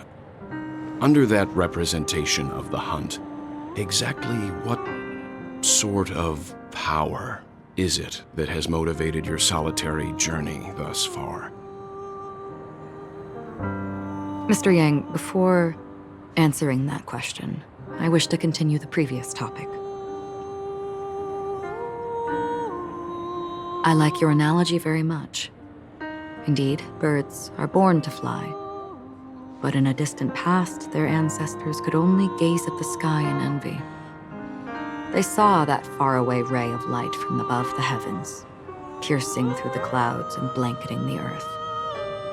And so, time and time again, generation after generation, the birds spread their wings and took to the sky, attempting to touch its ceiling, all because the sun was there. Then, what if the last bird finally soars into the sky, only to realize that the end of the light is not the sun, but darkness? Then why, exactly, do we even walk towards the light?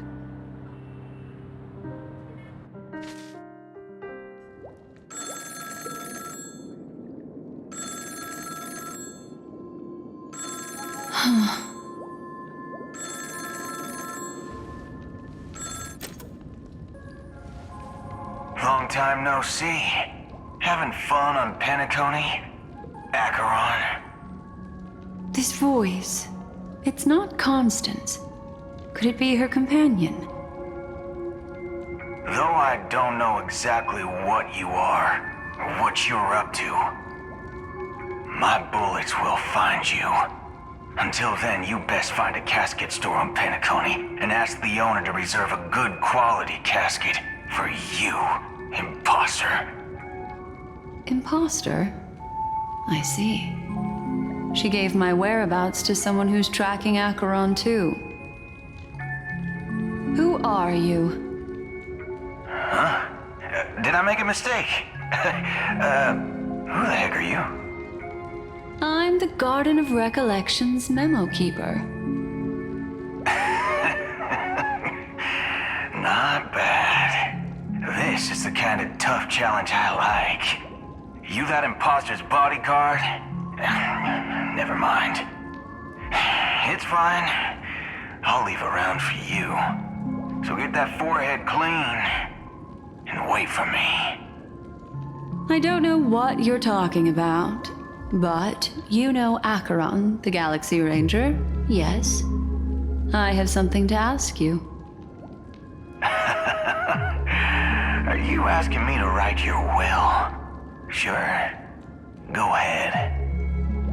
Not quite.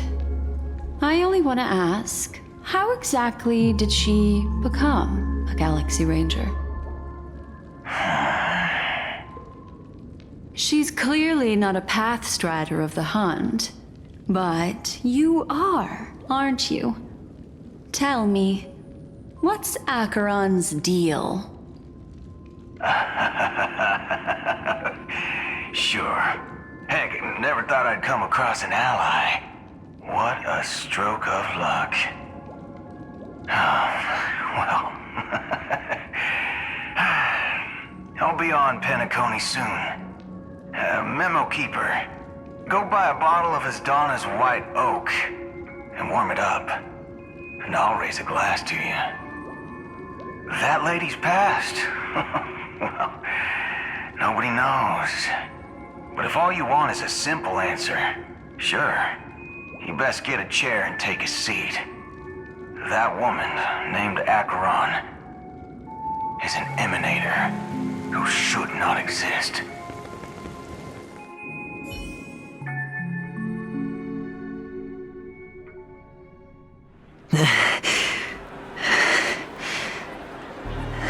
You look pale. Or is that also part of your act? I didn't think you'd have the nerve to show yourself. I thought this was exactly what you wanted. After all, I faithfully fulfilled my duties as you instructed. Just tell me if you can't hold on any longer. So, the genius of the Council of Mundanites wants to be my Undertaker now. My, what an honor. Yes, and I'm pretty sure the people at the Strategic Investment Department would love to be notified of your death in due time. But let's not forget, you won't be seeing them, because I'm the manager of this task. Great. Then tell your people that Aventurine is ready to go in 17 system hours. Oh, you've got a lot of nerve. How exactly do you plan on completing your task while your hands are tied by the Harmony? My conversation with Sunday convinced me that there's a traitor in the family, and that they hold the secrets of Penacony. So, I took the opportunity to set everything in motion. I even managed to recover the gift money. Things haven't gone this smoothly since I walked through the doors of the Reverie. Now I'm only one step away from victory. Let's just wait and see. Sounds like a very elaborate way of saying that you failed. That's all I can say. Have you forgotten, Doctor? You betrayed me. Go. Do what you must. I look forward to the sight of the IPC fleet surrounding Penacony. That's true, but what's your plan? Did you conceive— Well, who knows? Maybe that's why I'm handing up— You are indeed a gambler. Well, maybe I am. Who knows? Fine. Here, take this. Open it when you're on your last legs. You'll thank me. What's this? Medical advice?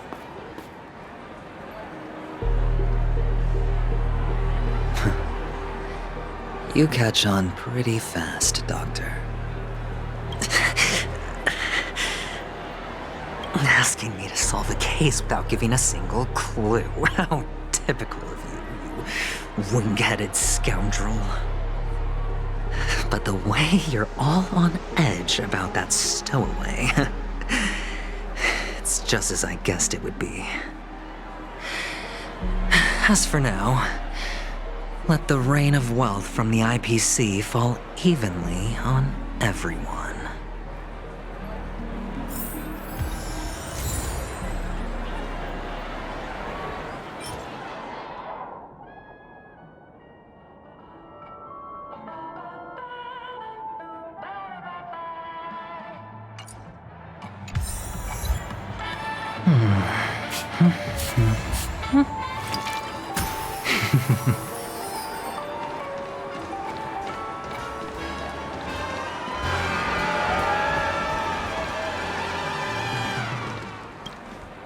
Would you be willing to support my performance?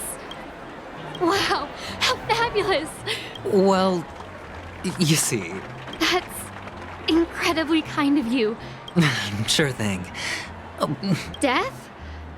That's...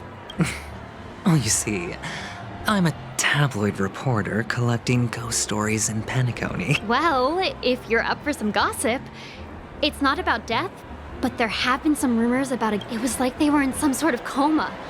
Nobody knows what caused it, but luckily the customer eventually regained... Thank you. This will make for a very juicy headline. May Shibe protect us. Unexplained coma. That's actually what happens to your body if your brain dies in a dream.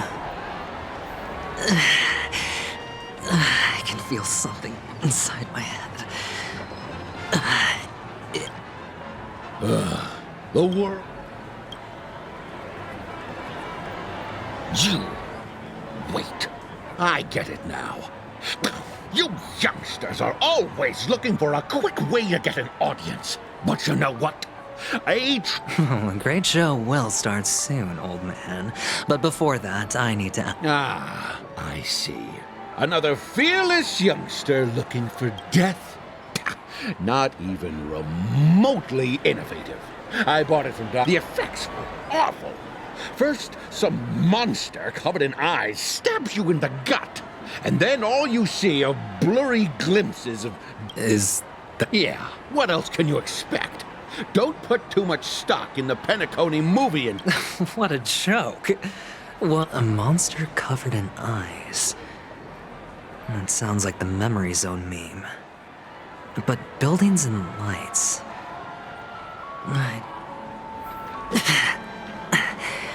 The disturbing voice in my head.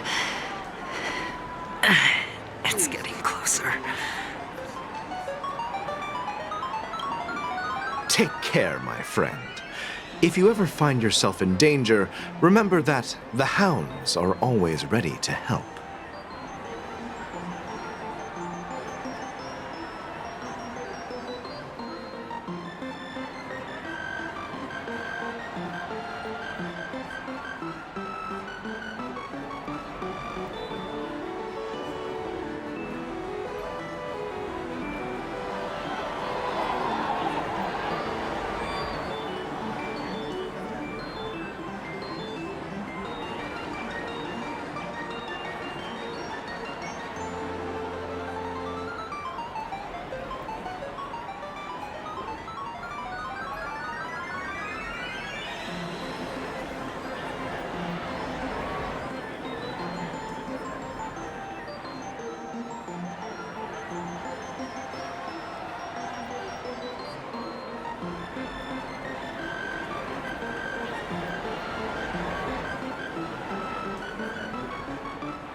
You don't look good, my friend. If you need assistance... That won't be necessary. I have some business to... All right, then. If you ever need help... Well, actually, I do need a favor. Stowaways? How could there be stowaways in... All right. Good luck with your work, then. What was I even thinking? Family would never share intel with the IPC.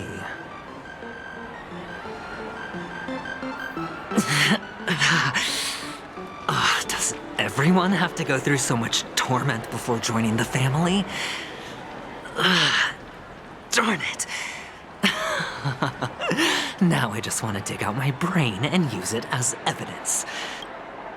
A sip of liquor. A blissful reprieve. To drown 1,000 sorrows. Let worries... Oh? Or are you just pitying me? Well, it really doesn't matter. You really shouldn't drink so much Soul Glad, my friend. Oh? Maybe I... The devil of... They say it loves to appear to drunk people. Especially the one... Yeah.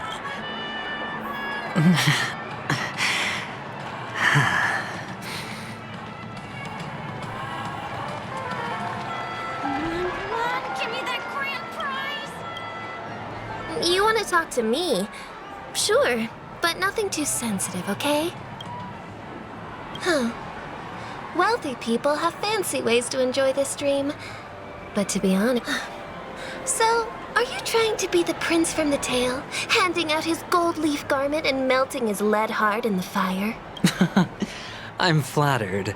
I'm no prince, and I just... Another curious soul. I see. How did your boss talk you out of it? Well, she simply said, covering baseless urban legends like that would make us look like some third-rate tabloid. I thought about it, and she had a point. Reporting on stuff like blowing out birthday candles. Guess she's got a point.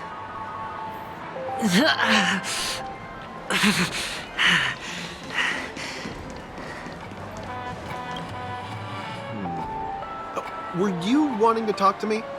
Sorry, Is this a gift? Yes. Is this for real? Someone is actually giving me a gift. No, it's not much. I knew it. What's on your mind? Neither. Oh, you sound just like my father. He's an Intellitron, so his dream entry methods are different from us organics. Can't count on him to protect me if something does go haywire. Funny, right? Hey, stay positive. The Devil of Soul Glad, Dangers in the Dream, and Nightmare Ghosts. Well, surely death is a popular topic in this sweet dream granted by the family.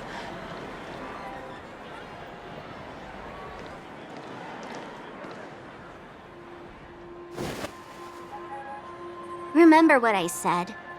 You Sigonians are better off hiding in the sewers. Look at you, snooping around and sticking your nose everywhere. Is the smell of death so enticing, my fine fellow? Oh, it's you, masked fool. I should have guessed it. You're the imposter who appeared on TV after Robin's death, right? I heard you got caught by the family. I gave you a clear clue. Befriend a mute. Simple and straightforward, you know? And what did you do? You messed it up and ended up as their prisoner. I told you to make friends with a mute, not become one yourself. You really let me down. What do you mean? You know better than I do. Who watched the little songbird that couldn't sing perish right before their eyes? You did, Blondie. No, I mean... What did you mean by becoming one myself? Well, it means you'll soon end up like her, unable to speak ever again.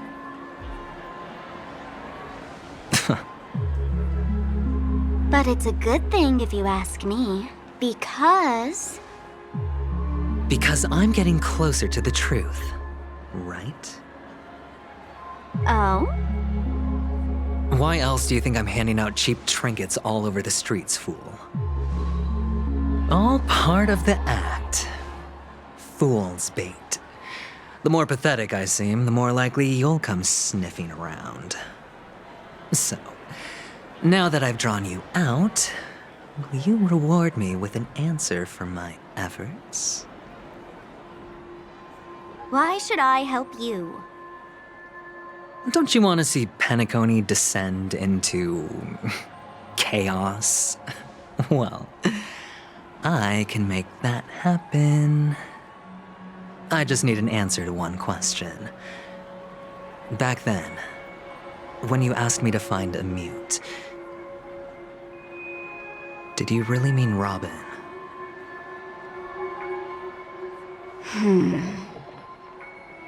And what if I say no? Then I'll thank you. Oh, the word no has never sounded so pleasing. Well done. I admit I underestimated you, but what difference would it make? Let me tell you something. There were 2 mutes, but one is dead now, and the other, though he's still in Penacony, I'm afraid you'll never find him again.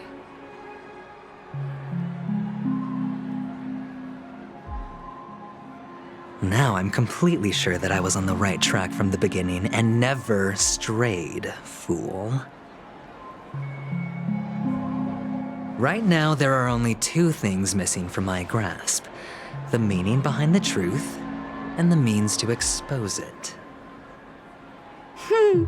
How impressive. That's quite a fancy way of saying I haven't learned anything so far. Not exactly. I've gathered enough clues to prove its existence, and that's enough for me. As for the answers to my questions, I'll find them within 16 system hours. Oh, really? Only 16 system hours? Well, let me lend you a hand. Here you go. This is my precious, mutually assured distraction button, and I have one just like it. When either of us presses it, the other and the whole of Penacony will go up in smoke. If you're really so desperate for the IPC to take over Penacony, blowing up the chessboard isn't a bad idea. Start from scratch. That's where the IPC excels, right?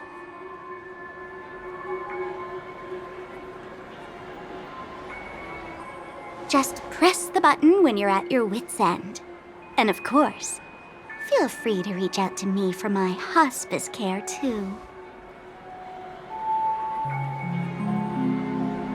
Oh, deadly button, huh? Well, I guess the family didn't take your threat seriously at all. Otherwise, how on earth did you manage to bring it in here? I have my own ways. That's all you need to know. Well, I'm afraid I'll have to decline your offer. Who knows if your little gadget will actually work. By the way, I have no plans to search for the other mute friend you speak of, but it's good to hear that he's still here in Penacony. I'll handle the rest myself. I'll orchestrate a grand finale for the downfall of the family. And at the climax, the walls will crumble, people will wake up, and those who couldn't speak will find their voices again. When that time comes, go ahead, press the button, light up the sky with a magnificent fireworks display for me. Catch you later, fool. You're still talking big, but sure, if that happens, I'll stay true to my word. Just don't let me down now, okay?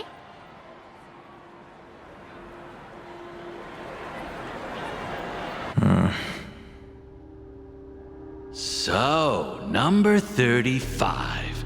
You're back. Like your new lucky charm? Can a commodity code really be considered a lucky charm? Silence! I didn't give you permission to speak, you Sigonian hound.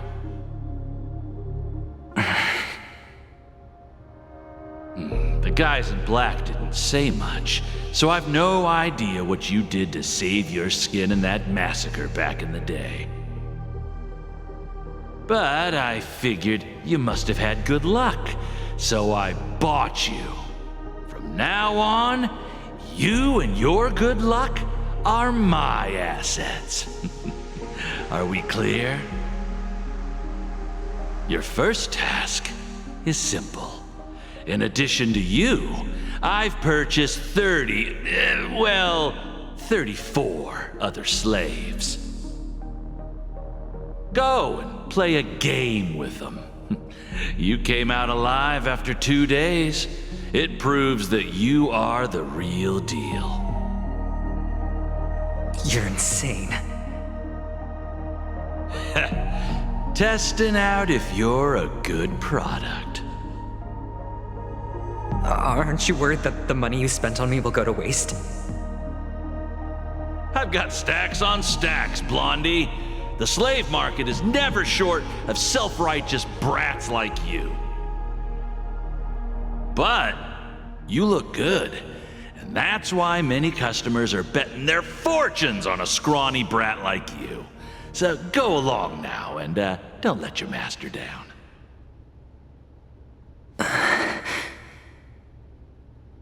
How much did you spend? What? My price. How much did you pay for me? Huh. You really want to know? Well, it was 60 tanba. No more, no less. I'll take my chances. 30 tanba. If I come back alive, you'll give me 30 tanba. Deal? Are you trying to strike a bet with me? Oh, you've got some guts. Yeah, sorry, but that won't do. Don't forget your place, slave. You're not qualified to be at the table. You're just a chip. A life thrown away in someone else's hands. Either you come back with more chips for your master, or you never come back. It's all or nothing. Don't embarrass me, my lucky hound.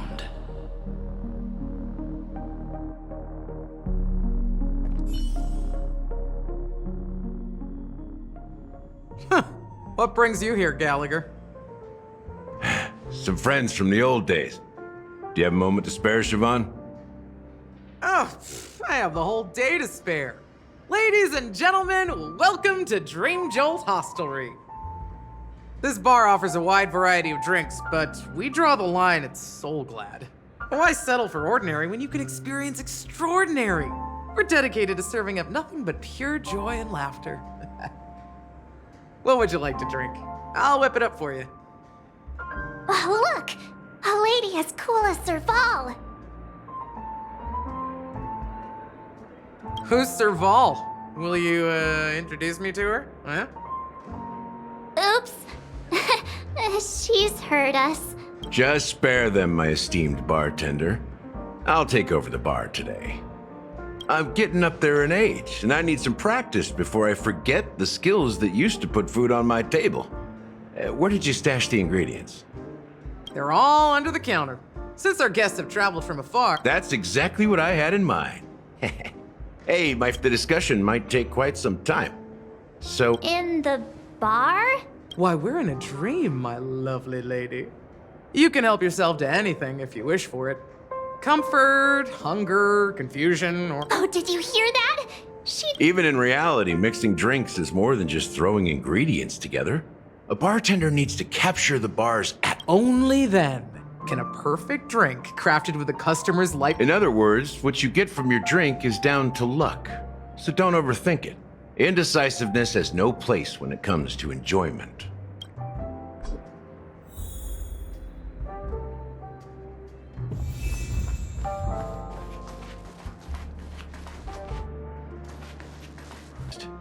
In other words, she's a stowaway. She managed to fool me at first. My age must be getting the best of me. But here on the planet of festivities, stowaways are a common sight. You're bound to run into one sooner or later. After the incident, the hounds wasted no time searching for that girl in both the dreamscape and reality. But here's the thing. We only received bad news, and the trickiest kind at that. She simply vanished, leaving no trace in the dreamscape or reality, as if she had never come to Penacony at all. Huh? Does that mean...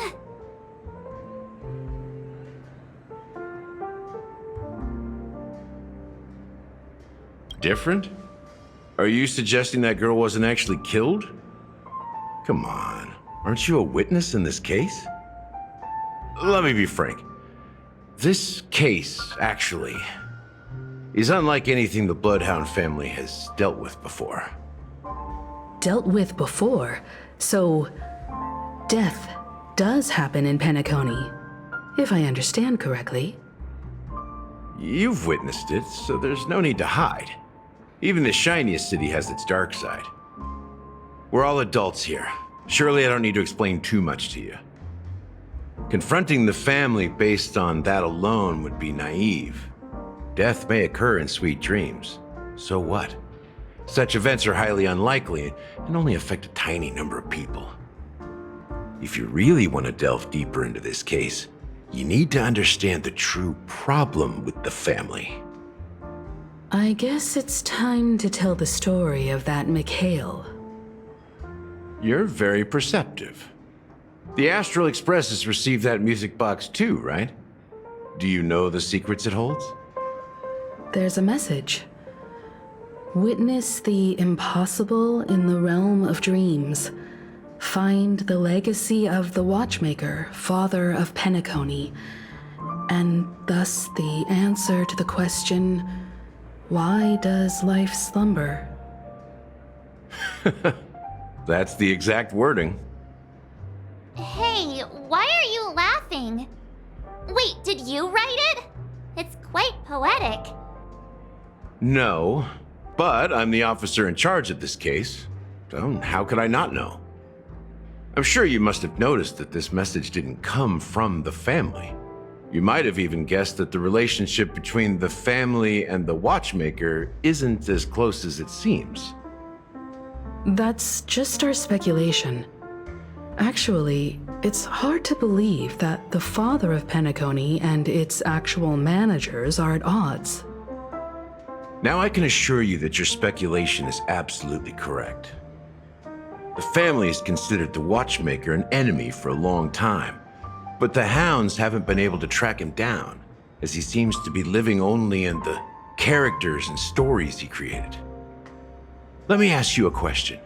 Have you ever wondered why the family allowed the Watchmaker to send out such a ridiculous message to the outside world, inviting you here and causing chaos? So, you want to seize this opportunity to expose the Watchmaker? Well, now you understand why the Oak family authorized the Nameless to assist in the investigation, but kept you in the dark, right? Because the Watchmaker is not the legend of the land of the dreams at all. He's the most shameful stain in the history of Penacony, and he's the root cause of all the anomalies in the dreamscape. You don't get it? Well, I mean, Mikhail, the betrayer of the family, he's the Watchmaker.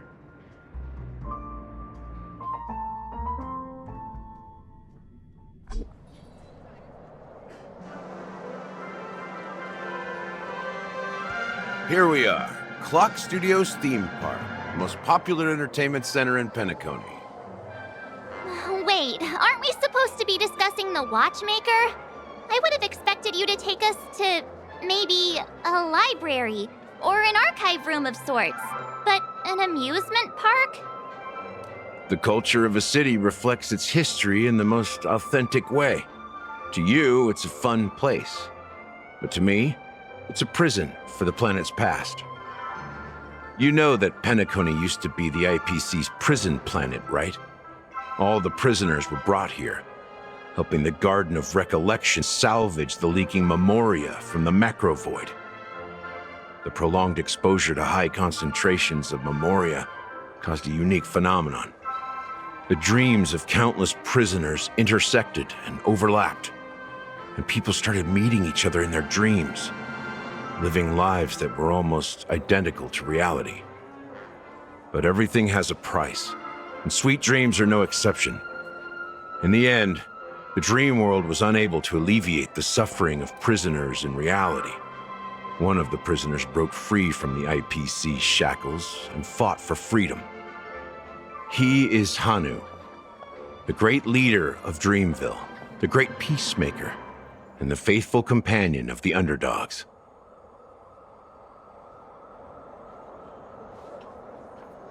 History is always written by the winners. However, it's undeniable that Clocky is an animation that draws from Penacony's actual history. These characters not only exist in Dreamville, but also in the distant past. Once you realize this, you'll understand why we're here. There are so many members of the Bloodhound family around here. They just received a lockdown order, supposedly from Sunday himself. Who knows what it's for?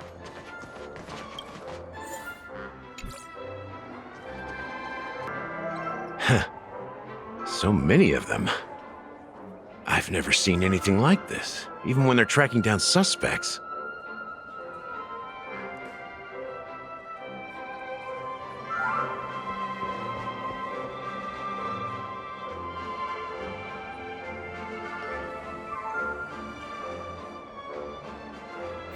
Well, it's a masterpiece from the family, after all. Besides the followers of the preservation, the family members are the best at creating mind-blowing marvels. Let's find a quiet spot and continue our conversation. View here is great, right? We can see everything from here, including Clocky. If all the characters in the animation are based on characters in reality, then Clocky's counterpart is definitely the Watchmaker. In the animation, he's Hanu's partner and one of the founders of Dreamville. Does that mean the Watchmaker was personally involved in that war and sided with Asdana? It was a monumental war for freedom. Hanunu fought alongside a motley crew of masked fools, nameless, history fictionologists, mourning actors, omen vanguards, even visitors from beyond the sky. In the end, they emerged victorious. Among them was the person who would eventually be known as the Watchmaker. But if you do the math, doesn't that mean the Watchmaker was around for several centuries? I'm not sure, but Mikhail was already the Watchmaker when I met him, so maybe he inherited the title. How old are you now, Mr. Officer? I'm 13. No way. Not even close. Hanunu freed the frontier prison, but peace still eluded him.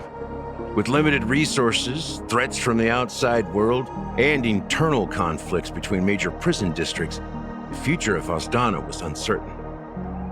It wasn't until the Watchmaker approached the family with the idea of turning the prison into the planet of festivities that Penacony finally gained its name and glory. Thus, he became known as the Father of Penacony.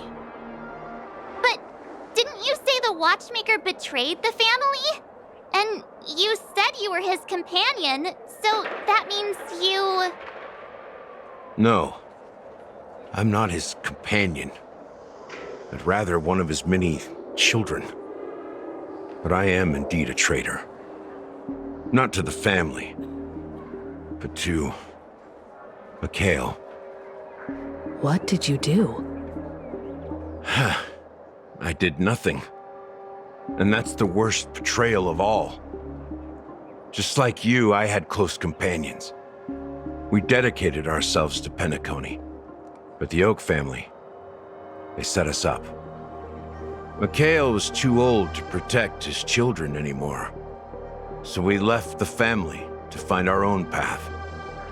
We were branded traitors of the Harmony, even though the true traitors were someone else. While they continue to praise the Watchmaker's name in the world, behind closed doors, they condemn him on a pillar of shame. Nevertheless, we wanted to clear his name. We intended to find the real traitor, the one responsible for all this, and restore harmony to Penacony. But we failed. Too much time had passed, and the land of the dreams had become deeply corrupted. After countless fruitless pursuits, I gave up. Like a lost dog. The family accepted me and made me an officer, supposedly as a form of forgiveness. But it was actually a punishment. Since then, I've been completely cut off from my partners and my past. As for Mikhail, I heard he died in obscurity, in a place where no one could find him. That's when I realized that the Penacony I once knew would never return. We're truly sorry for what happened. But this is not the end of the story, right? Apparently, someone has inherited the title of the Watchmaker and has been secretly working against the family all this time. Unfortunately, after all these years, I have no idea who that person is, or if they're even real. Or just Mikhail's lost soul haunting the dreams. So, do you understand why I'm spilling all this info? Because I believe the girl's death must be connected to the Watchmaker's legacy. And at the end of all these mysteries, we will find the answers we are seeking. If it really is Mikhail's ghost, I want to meet him. If only for the last time. For those who despise me could form a line from here all the way to the entrance of the hotel.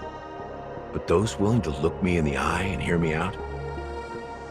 Let's just say, I've told you all I know as a sign of gratitude.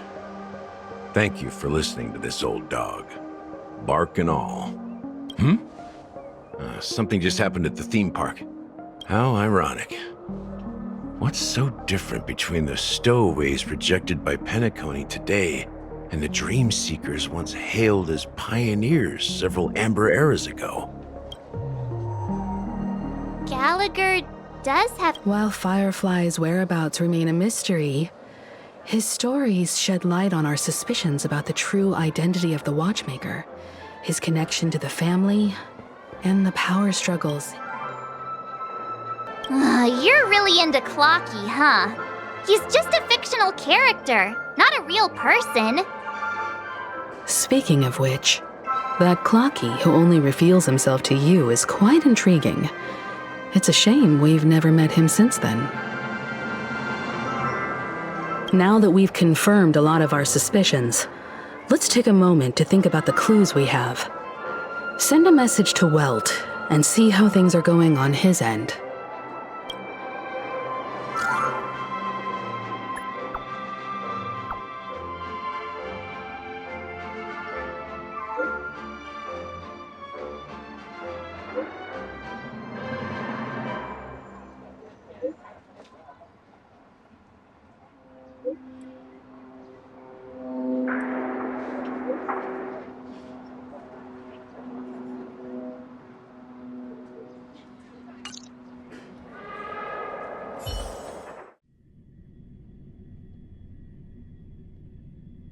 Are your companions worried about you? They're just checking up on me. Let's get in and get out. Seems they've made some progress. Looks like we're about to enter the depths of Dewlight Pavilion. It's been a smooth ride. Almost too smooth for a heavily guarded mansion. Let's see if there's anyone waiting to greet us.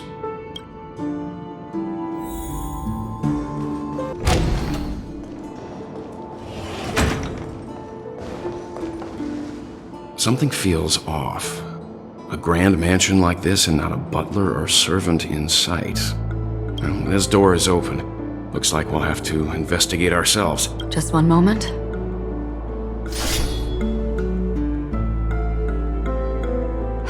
Light. I've made myself less noticeable. The crew can explain their presence as authorized by the family, but I can't come up with any excuses for being here. I see. What an interesting technique.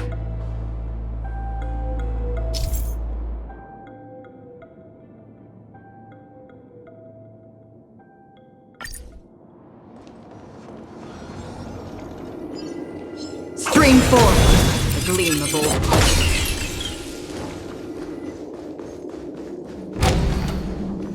The model in the sand pit.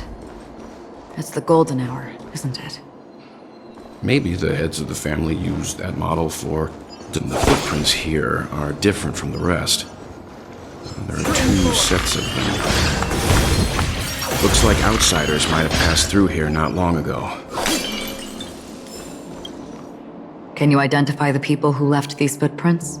Well, there's a unique pattern here. If I'm right, it could be the IPC ambassador, Aventurine. Aventurine. What about the other set? It looks like they were walking side by side as opposed to one behind the other, so the IPC is eager to reclaim Penacony.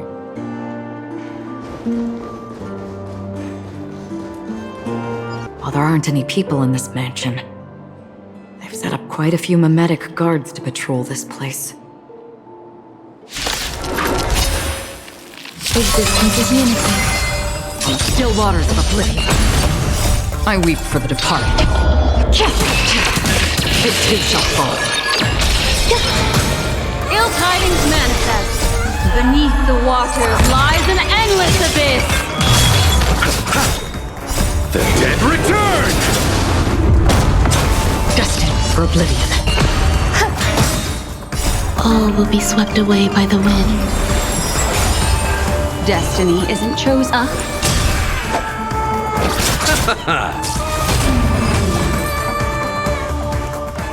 Look, it dropped something. A note. Looks like instructions from the butler for the other servants. Seems like the mansion's entire workforce were assigned other tasks. It must have been a big project to require that much manpower. But no matter what their main priorities are, there should always be someone left at the mansion, right?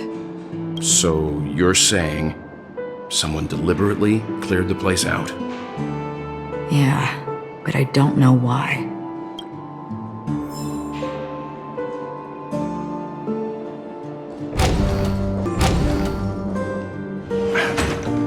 No one here either. Since no one's around to entertain us, let's make ourselves at home. Stay close to me so that my white can cover you too.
The information about Robin, Firefly, and the other victims.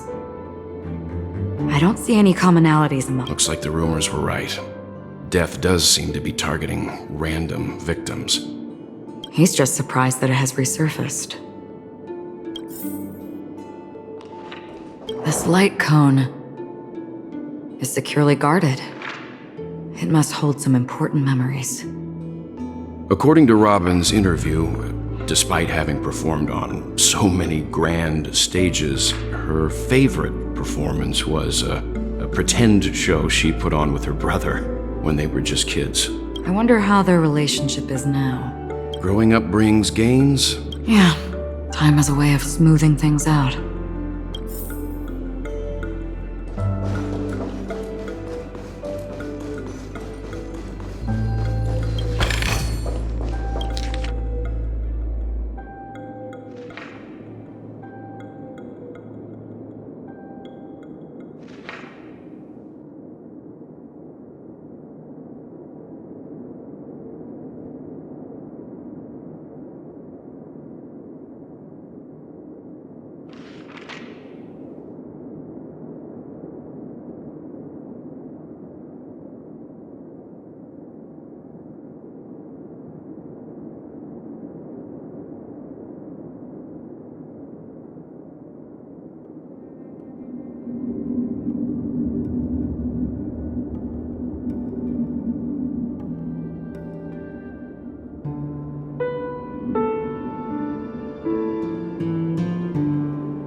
As soon as I and the rest of the crew arrived in Penacony, Mr. Sunday and Robin showed up to greet us.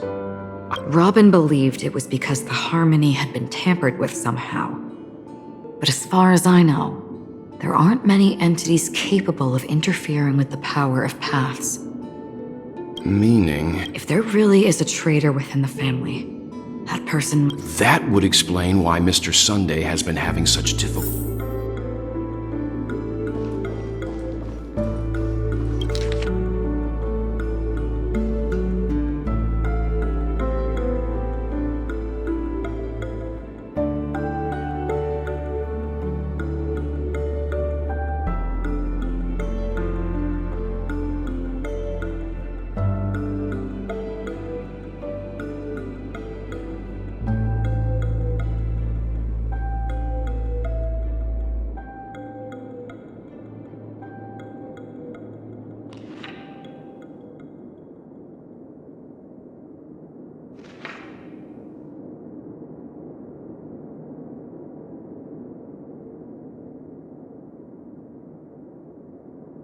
It seems neither the Dream Master of Penacony nor this old Odie is happy with Sunday's recent performance. They don't seem to care much about death. Instead... Maybe the other family heads don't think death is a big deal. One thing's...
Mr. Sunday has done some serious research on his suspects. They all seem to be insiders. Huh?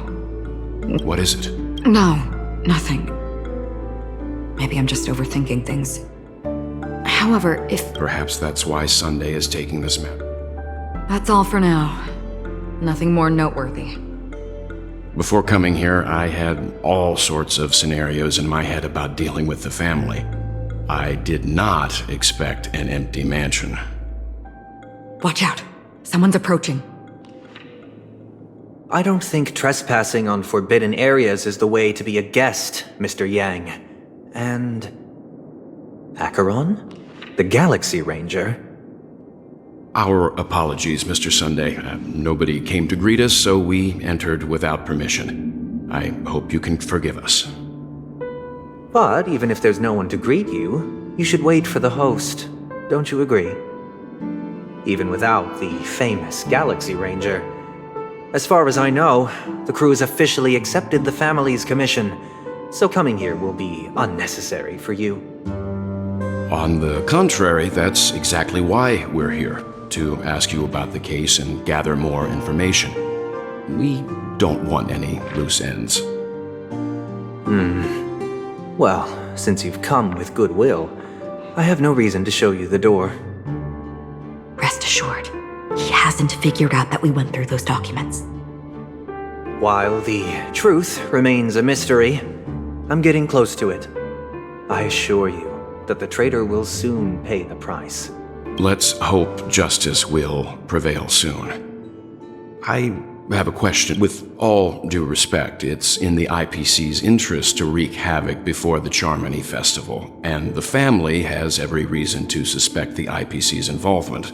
Well, other family heads share the same suspicions as you, but in my opinion, the true murderer would never have drawn as much attention as that ambassador did. Not to mention, I personally shackled him a while ago. However, I'll give you a suggestion regarding your suspicions, Mr. Yang. You should be more cautious of Aventurine. While the wicked can't break through high walls, they can plunge their evil dagger into the heart of the righteous. He's a businessman, not some philanthropist. But right now, he's out there handing out his wealth on the streets. And he went to the Clock Studios theme park all by himself. Who knows what kind of scheme he's cooking up? While the family is dedicated to keeping our guests safe, it might be wise for... You never know what unexpected troubles could arise.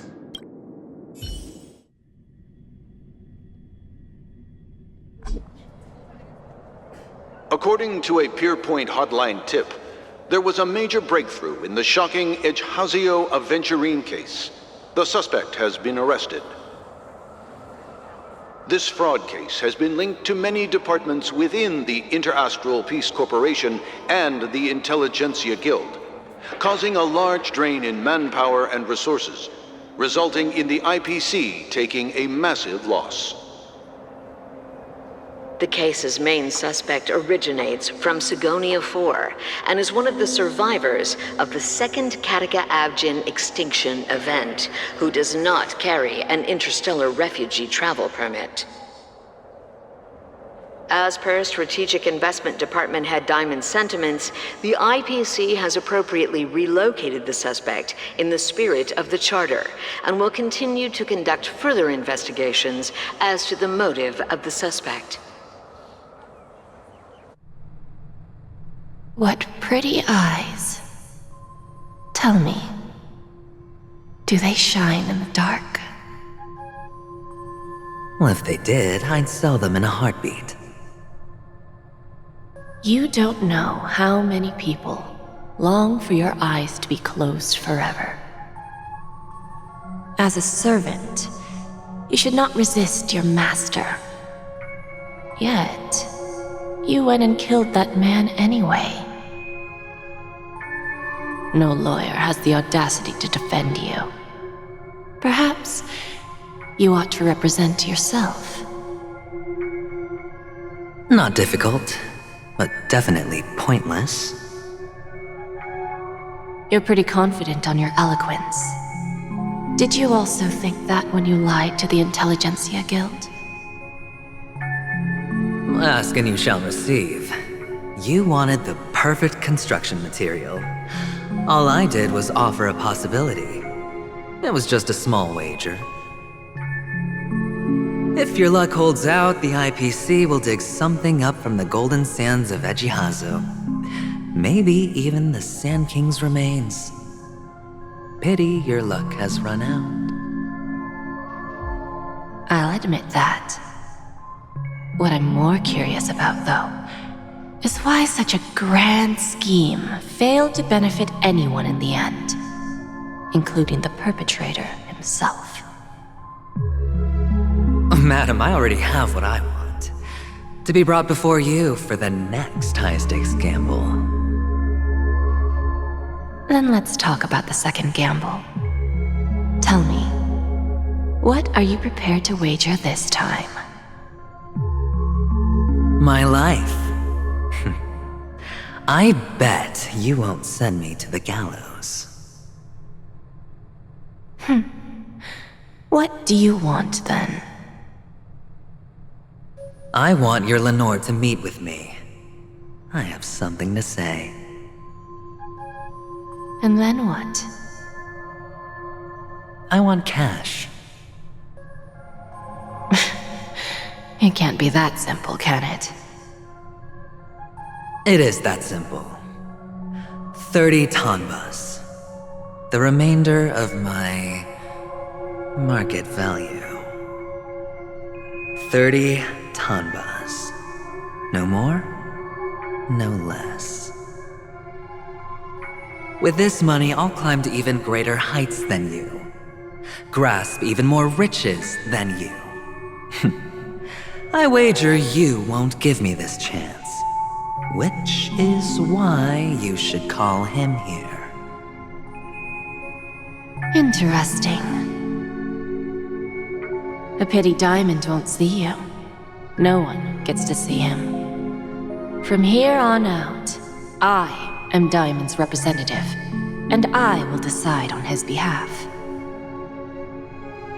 You're wrong. 30 tanbas. He'll give you that. And much more than that. Wealth, status, power. The IPC will give you whatever you want, even what you don't want. Kakavasha. A good name, but unfortunately destined to be buried in the dirt. You, though, you deserve to live, to create even more wealth for us.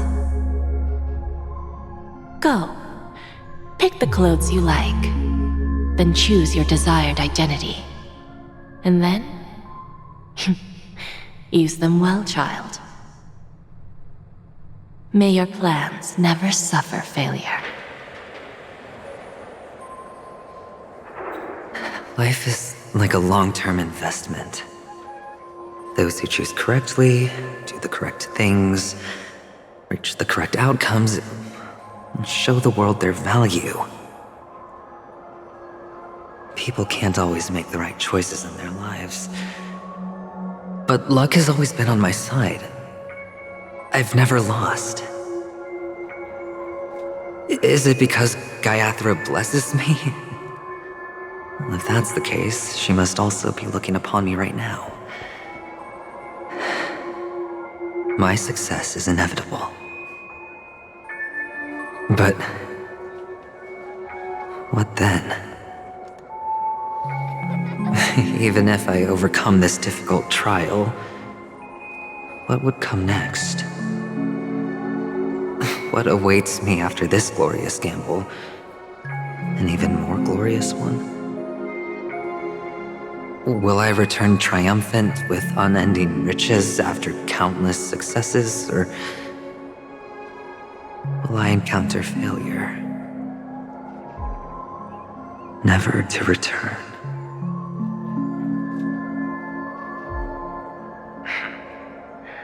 I'm pretty sure you already have some ideas. Lowly gambler.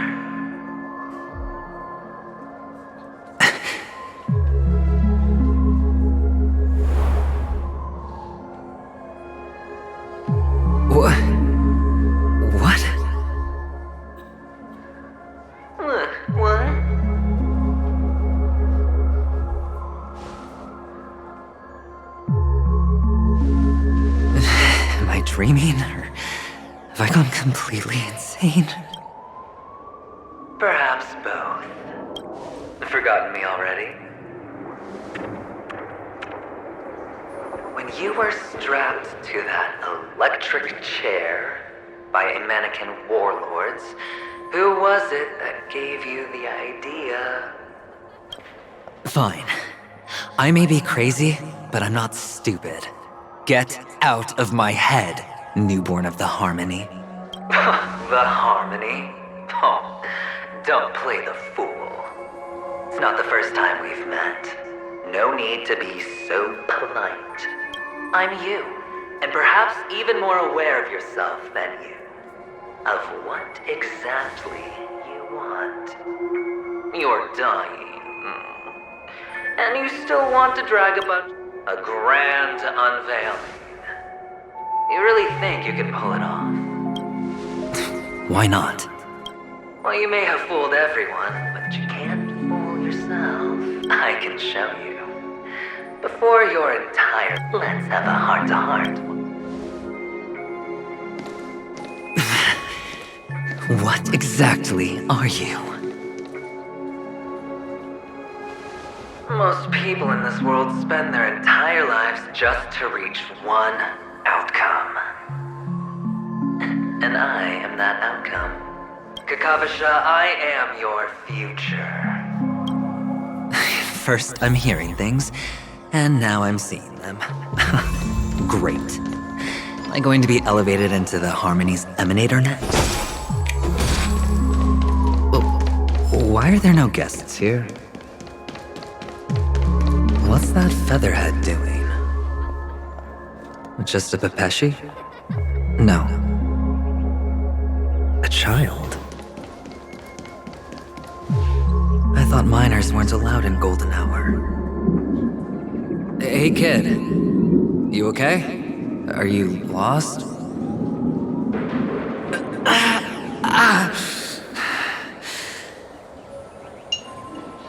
What's wrong, mister? You don't look well.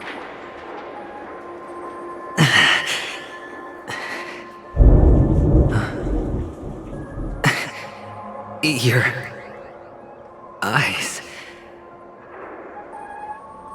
Impossible. Who are you? They're pretty, aren't they? Sis said they're a gift from Mama Funga. Colorful eyes are said to bring good luck.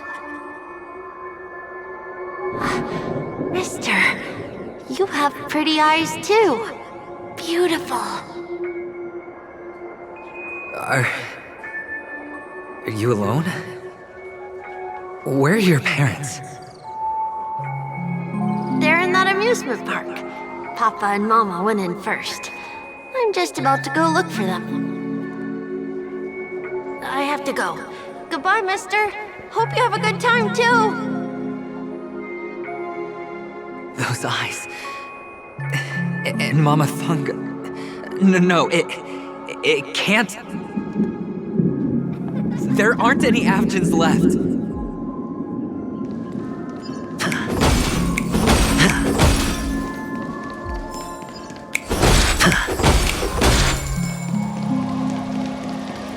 Mama, wait for me. Only on Penacony, am I right? What are you still doing here? Well, you've known all along. The family truly showed leniency to everyone who came seeking help. Why would there be a need for such high walls and deep moats? However, people don't see it like that. Especially since the flavor of the dream syrup is so alluring. You will receive no charity on Penacony, and relying on your own strength, which is why, once you step into the hotel, you remove your high hat and beg everyone you come across for help. Like a hyena scavenging for scraps. Well, when you put it like that, even Ratio's a teeny peacock analogy sounds pleasant. Well, you know how rare it is for me to give you the straight dope, so listen while you can. It's good timing that you mentioned the doctor. I'm especially fond of what you and he have in common. A conspiracy. Oh, and everyone thinks this way. Who would even suspect that it was another trap you've meticulously devised? Go on. Tell me I'm right. You know who you really are, Mr. Cavalier Gambler. Uptight, overcautious, massive inferiority complex. You want so much, you're still so afraid of losing. They only see your big bets, your bravado, the full house, the straight flush. They don't know the other hand is below the table, clutching your chips for dear life. It's a heck of an act. No wonder the tavern sent you an invite. You're a natural kid. You don't stop at fooling the audience, you fool yourself too. Well, the best way to prevent others from seeing your true colors is first being able to fool yourself. Of course. I know you all too well. But it's strange. Why did you decline that invite for the preservation? I doubt it. Do you even have anything in common with the preservation? Oh, I thought you knew. Didn't you say you had me pegged? We're done. Either stop talking or disappear from my sight. That's fine. But who exactly is about to disappear here? Well, it's not going to be me, anyway.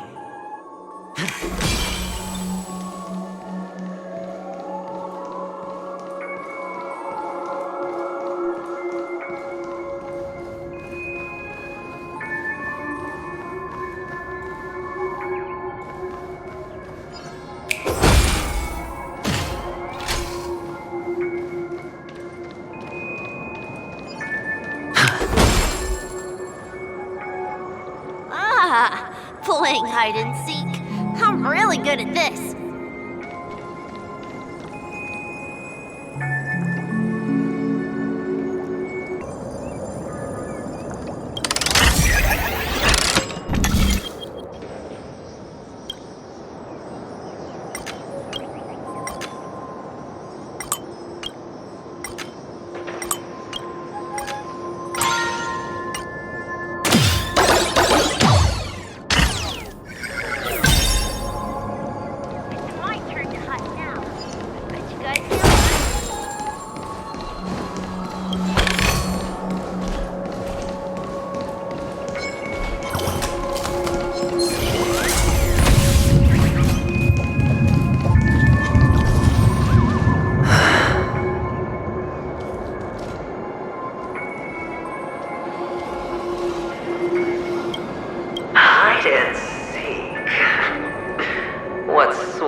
Said goodbye that day, how many catechins were like jackals hot on their heels? I know you won't forget that sound anytime soon. Those shrill cackles. You had to hide right under the noses of those savages. You and Big Sis, playing dead, drifting in all that muddy water. Completely ruined that shirt. Shame. Wasn't that the last one Dad left behind? It wasn't ruined. I've always kept it. Come on. It's a rag. It's not like you can ever wear it. Now you don't have to hide. You probably won't even deign to get your pretty outfit wet in the rain. And your social capital has changed after all. I've never changed. On the contrary, now you're the one who does the hunting. The last round of hide and seek, and you get to be it. You should enjoy it.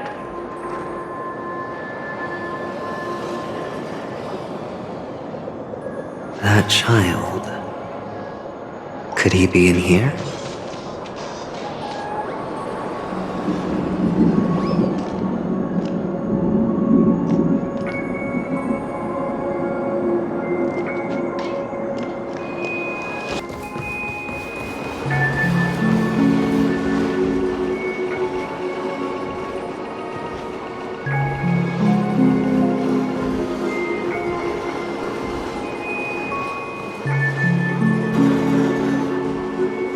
is this?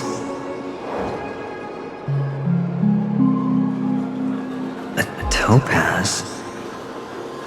What is this doing here?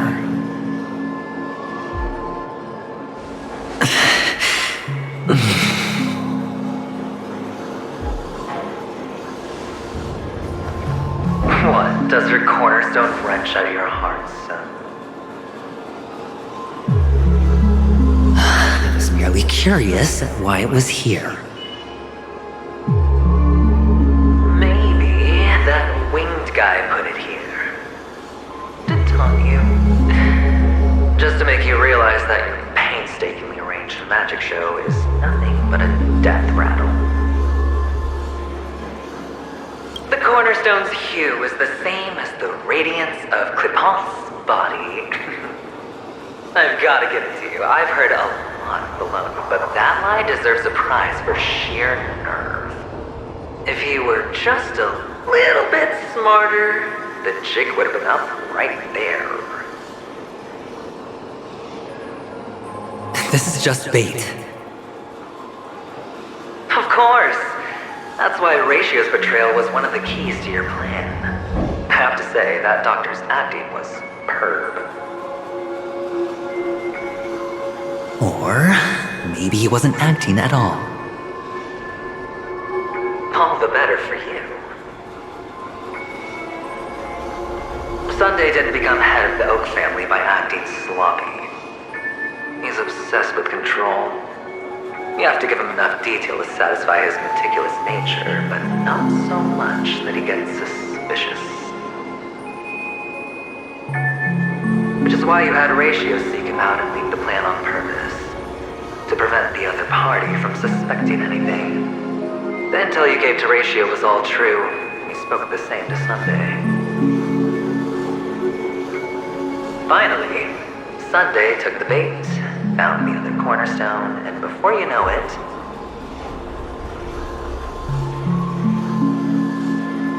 everyone's distracted enough for you to steal the third stone right out from under them.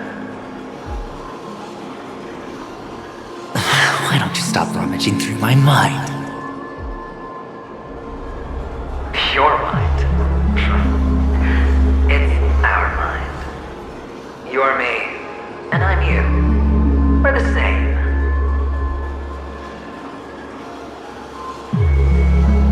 The best way to prevent others from seeing your true colors is to first be able to fool yourself. Really?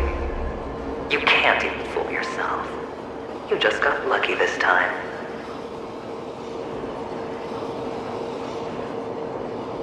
This is the other cornerstone in Sunday's hands. Rather beautiful green. Just like you. Smooth. Cunning. Tell me, what's its name?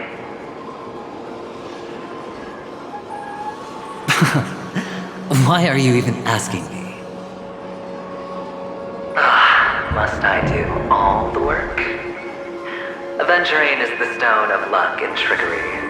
That's what you said when you received the stone, wasn't it? This type of stone isn't rare, but its hue is very similar to a certain gem. In fact, it's often used as a substitute. And that more precious gem is...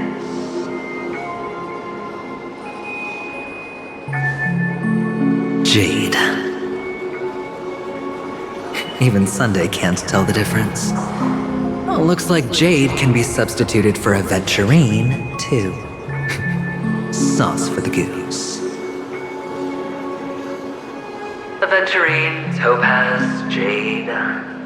3 elites, 3 cornerstones who, for a measly Penacony, offered their everything. Oh, you're even more united than the family. As I've said before, 3 chips are sufficient. All or nothing. But will it be the former or the latter? We'll find out soon enough. So, where's the real Aventurine stone? Take it out. Let's have a look. Suddenly you don't know where it is? I just want to hear you say it. After all, it really does resemble its owner.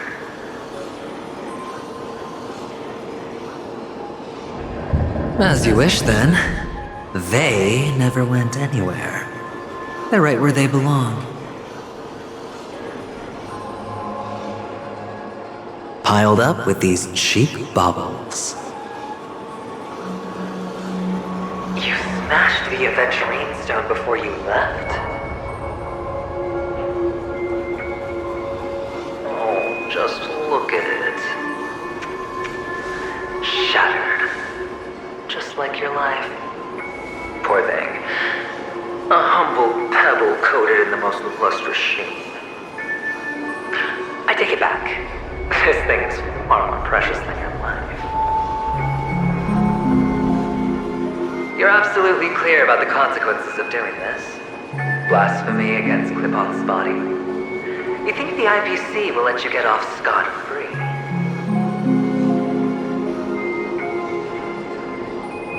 Well, Diamond has always been all about results. As long as I could create value far beyond the cost, the ends justify the means. How else would the family be fooled if there was no price to pay? It doesn't matter. Even smashed to smithereens, the preservation's cornerstone can still be used. Its effect may be greatly diminished, but it's enough for me. Now I'm really curious. Why does every step you take involve reckless risks, and the choices you prepare for yourself always come with a strong impulse for self-destruction? Do you truly believe that the greater the risk, the greater the rewards? I wouldn't have guessed you'd be so loyal to the IPC. There is so much you don't see.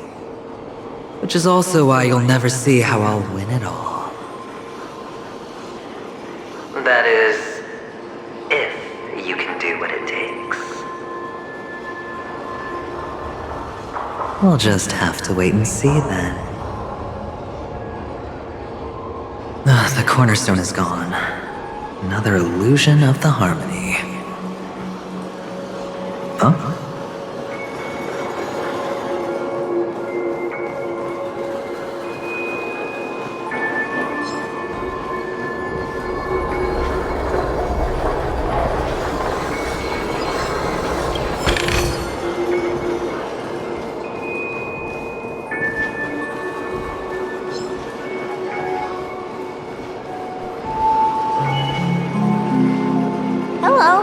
We meet again, Mr. Pretty Eyes. Yes. We meet again. Did you find your mother and father? Of course! Big Sis is there too. The four of us were just playing hide and seek. I'm so happy. On our way here, Papa even brought me to see a blimp. I think you mean film. Yes, that's it. Putting many drawings together and turning them into a moving wall painting. They put me, Papa, Mama, and Big Sis together, turning us into one big family. You should give it a try too, mister. You look sad.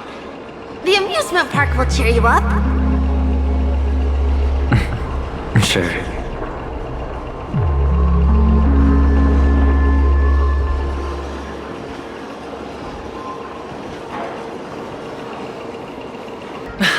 How's that? Not a bad score, eh? Boring.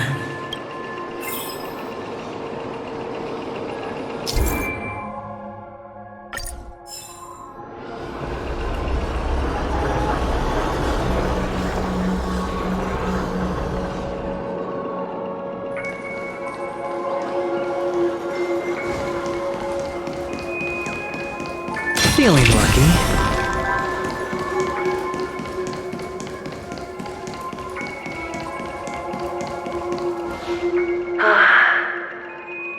Why aren't you talking? You've piqued my interest. I'll admit. Well, you sound sincere this time, at least. Well, sincerity is one of my traits that everybody likes. And I have precious few of those. Moving on. See that maze over there? Our quaint journey through this amusement park still isn't over. And I wouldn't mind stretching this out at all.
So many flowers here! Vixis, this one's for you!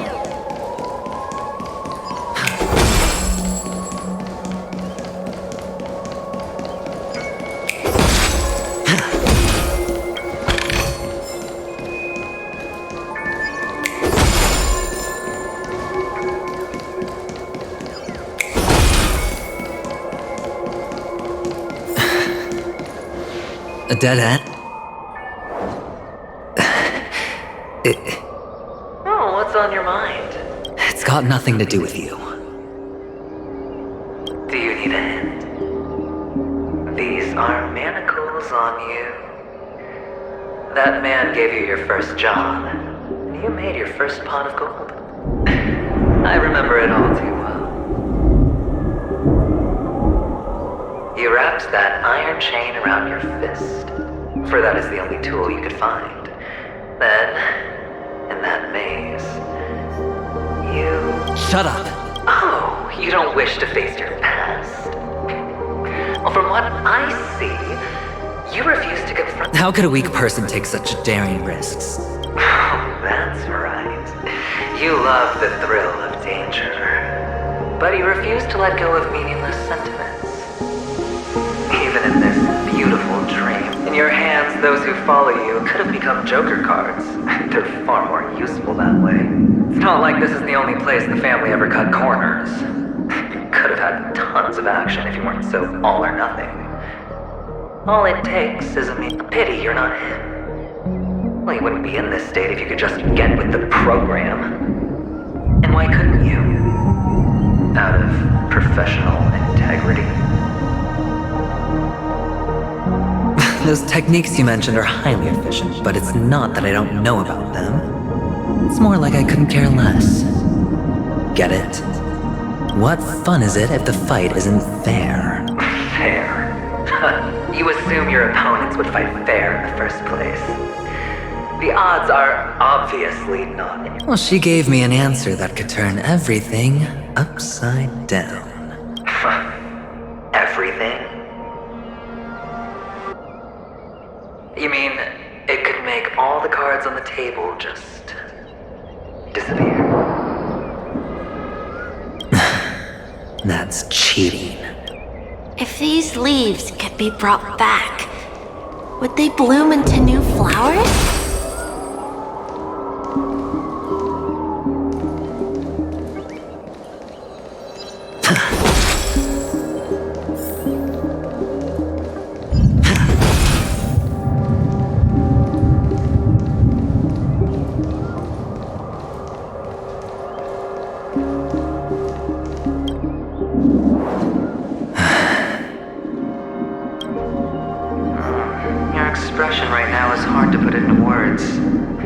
The lucky charm Mama left you is made from gold.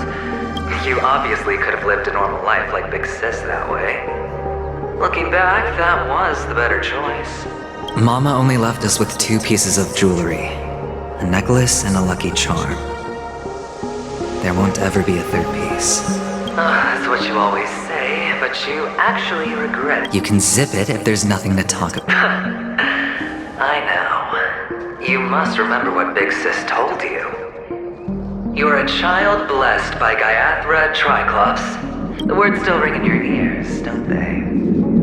So, you surely won't forget how tragic her last moments of life were. How the piercing laughter behind you felt like a tisk. Enough! Do you not have anything better to talk about? Oh, shut me down like a champ! I think I finally get you. In the end, I'll ruin this beautiful dream and create the grandest death. Think about it. There's a Stellaron in play, the fabulous Robin loses her voice, 2 unsolved murders, cryptic messages from a masked fool, and a chance to go head-to-head with Sunday himself. And the only thing to pique your interest is one word. The last word. A word: death. We'll know when the dice falls. All right then. Reserve a seat for me in the audience. If you could start over, would you still want to be the child who It's so quiet this time. Is he finally gone? Or am I the one about to disappear?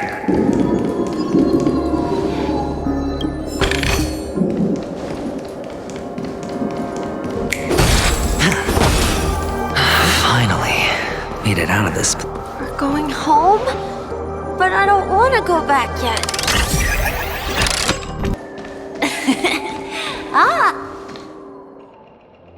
I don't know why, mister, but you always give me a special feeling that makes me more curious about you. It's sad that I can't get to know you more. We have to say goodbye. Did you have fun? You're going back? Yes, I should go home. The day's getting dark, and it's going to rain. I don't want to worry the others. You're home. Where is it? What a strange question. It's where Papa, Mama, and Big Sis are. In this dream.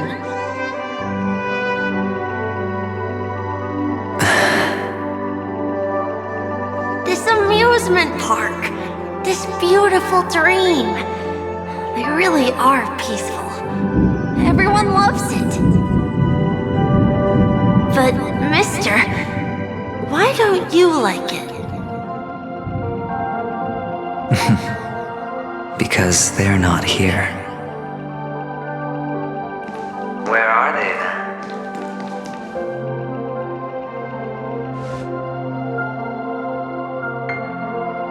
I don't know. You do know. But there's no point pressing the issue.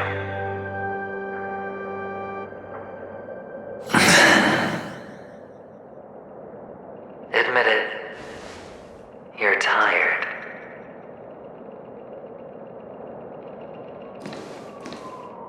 We all are. Which is why we chose to stay here.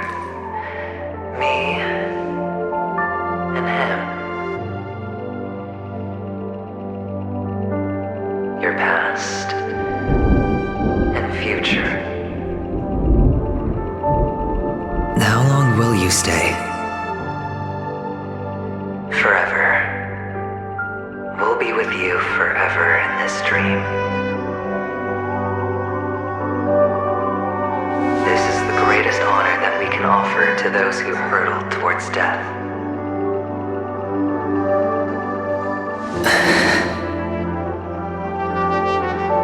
The road less traveled is less traveled for a reason.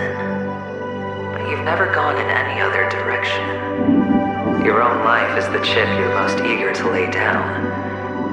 Always has been. You don't care who the real murderer is, and the Watchmaker's so-called legacy couldn't be more boring. What you want, what you need, is to be the smooth operator, the solid gold deal maker who doesn't waste a drop of sweat, even when he's up to his neck in danger, deep inside family territory.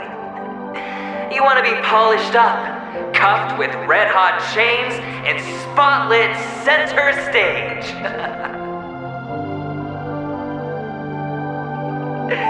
You'll be the closing act, the final sacrifice. I can do it.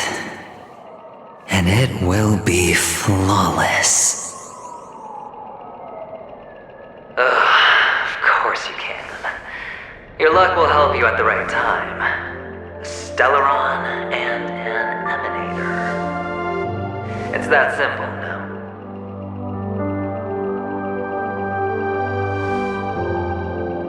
That way, the IBC will earn a place at the table. And as for you, you'll just happen to slip the leash, sweep the rat race, extract yourself from this endless debacle. You'll have the freedom you've always dreamed of.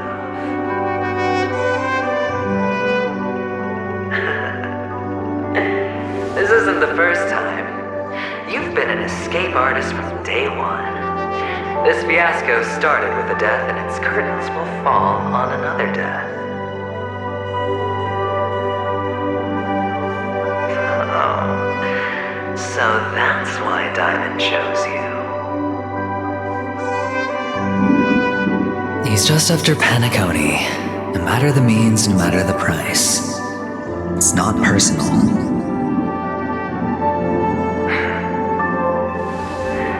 It's hard, isn't it? Well, don't get soft on me now. What, did you suddenly grow a conscience? Hey, I was born from yourself. I'm well aware that climbing out of the hole you've dug is basically impossible. I can't stop you from doing what you want. We can't change where you want to go. Well, what's done can't be undone. All we can do is play the cards we're dealt and rake in as much time as possible. Yes. Alas, people won't make all the right choices in their lifetime, though luck always seems like it's on your side. You will keep winning, having never lost before, but why you? Why must it be you?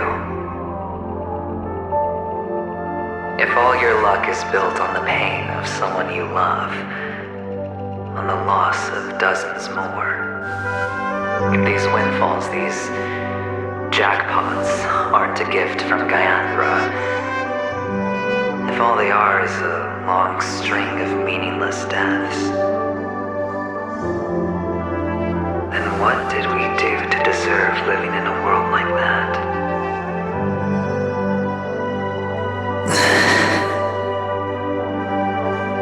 Well, maybe when I get to where I'm going and look back, I'll know what the trip was all about.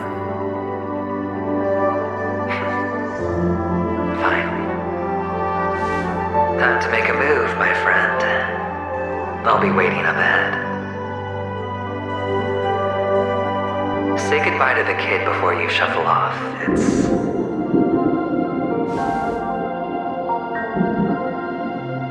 It's best to die without regrets.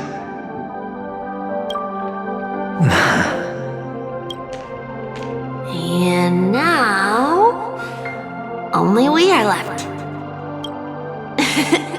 Can you Sure.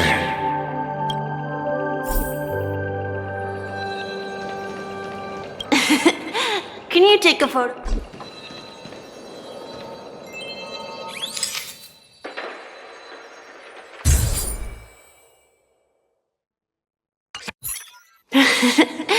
How nice.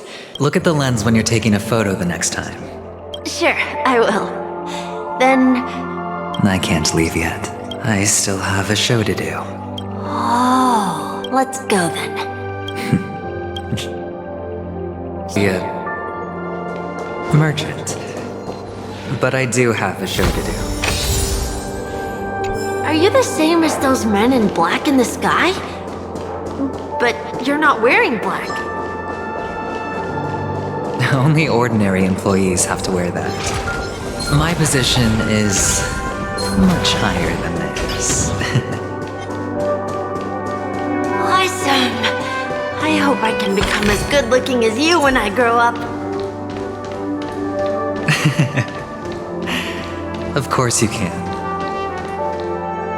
You'll be better and stronger than me.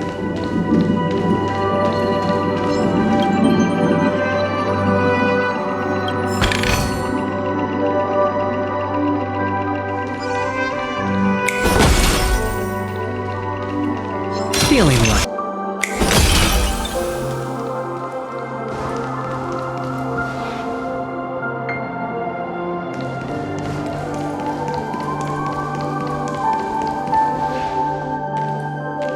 Behind this curtain is the grand stage.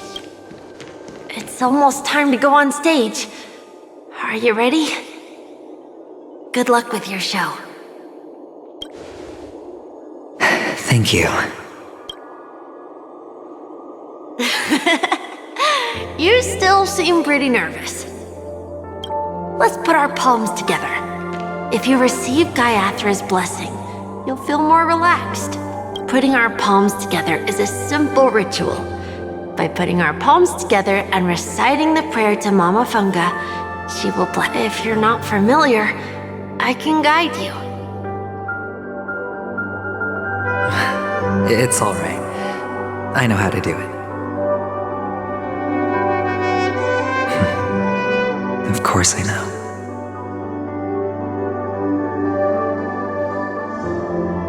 This is where we go our own way, Kakavasha. The catechins are coming. Why?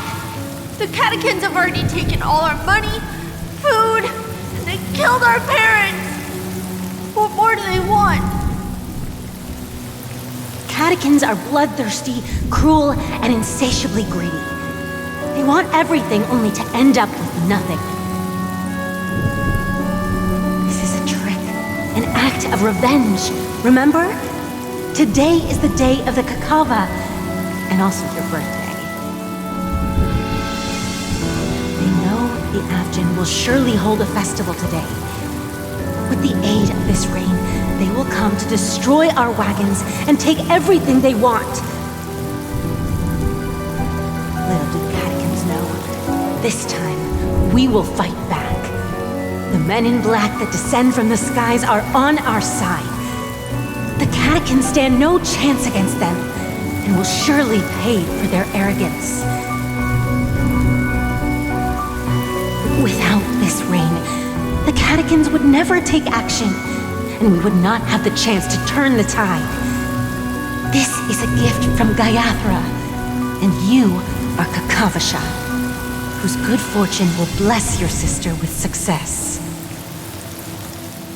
But people will die, and you will be in danger. How is that good fortune? Why are you all doing this? The Avgin always return their blood debts. Gaiathra calls for me, while Papa and Mama are waiting for me. I must answer the call. She will bless you with good fortune and help you survive.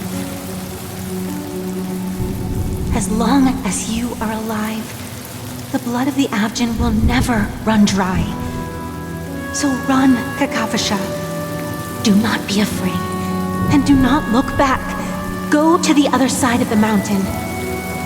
The rain will accompany you, and the rain will bless you. for us. We will reunite in Kakava's next aurora. May the goddess Gayathra close her eyes 3 times. Keep your blood eternally pulsing. Let your journey be forever peaceful, and your schemes forever concealed. Farewell, Kakavasha.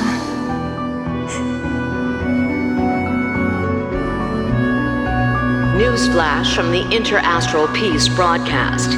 The IPC Marketing Development Department spokesperson confirms that a small-scale rebellion has broken out in the unclaimed region of Sigonia. The situation is now under control. The insurgents are from a local clan known as Kataka, which has a long history of disdain towards the IPC. This has caused a serious negative impact to the work of the IPC's Marketing Development Department. The clan launched a massive attack on the Abjin, who were under the protection of the IPC, resulting in 6,728 deaths and 3,452 missing. The casualties are currently under the care of the frontline trauma team. The spokesperson expresses his deepest condolences for this devastating humanitarian disaster, at the same time delivering an important message on this matter to all interplanetary citizens. Finally, he proclaims, the hammer of preservation will fall on all beings, regardless of life or death, regardless of race, regardless of ideology, to uphold the basic rights we inherently possess.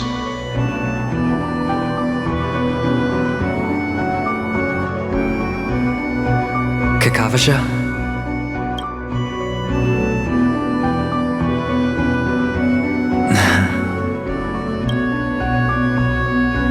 Bye.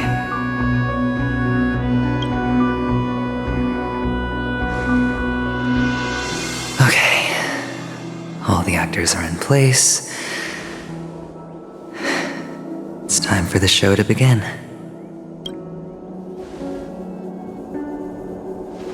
This act is dedicated to you.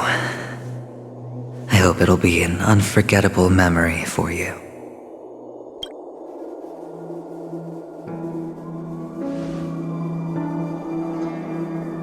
Kakavasha. By the way, before you go, I have a personal question. Do you truly want to destroy the world with your own hands? Let's assume, just assuming now, that every time I roll the dice, there's a possibility of achieving this particular outcome. Then I would be quite happy to make that wager.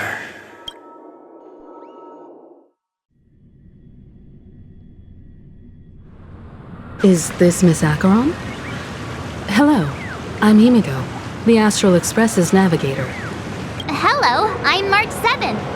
I'm sure he needs no introduction, as you definitely know him.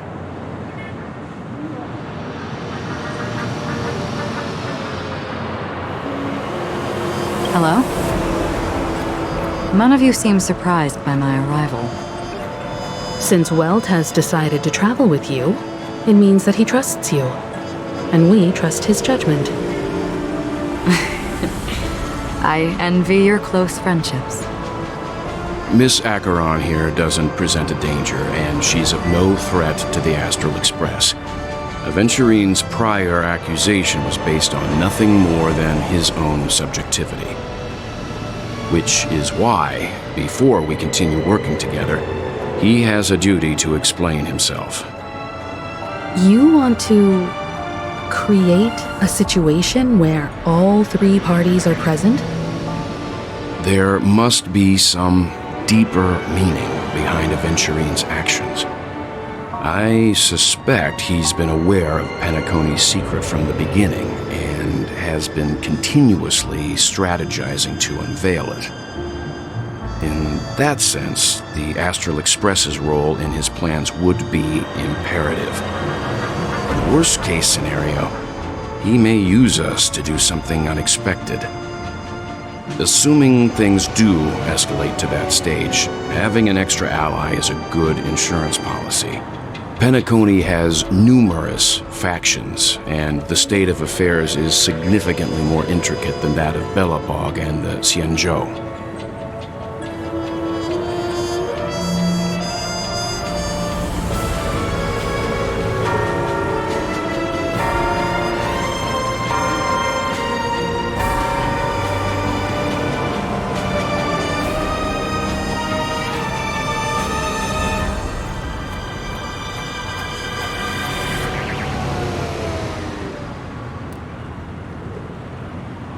You're talking weird again.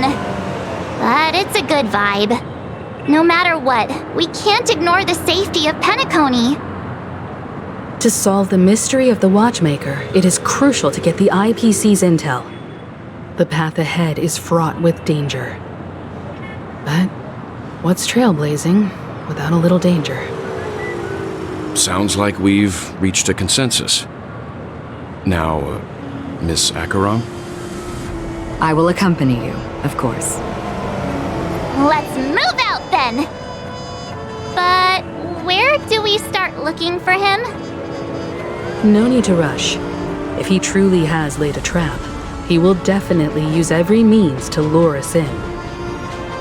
Ladies and gentlemen,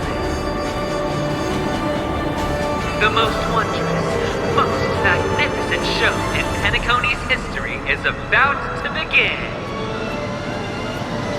The IPC cordially invites everyone to Clock Studios Theme Park.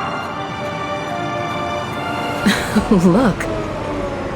Should both the performers and spectators fail to arrive, won't all of Aventurine's plans be for nothing? Let's get going, everyone.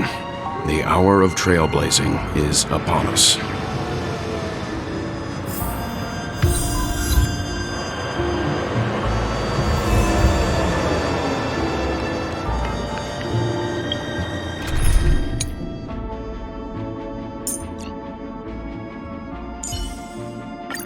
As the protagonist of your own story, it's up to you to overcome and forge ahead.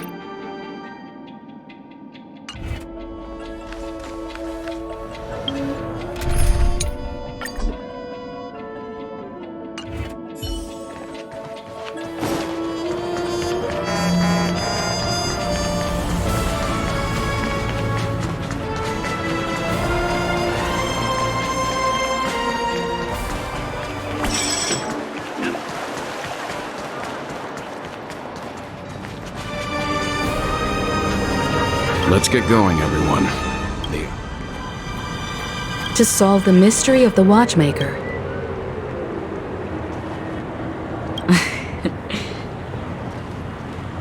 I have a bad feeling that something big's gonna go down.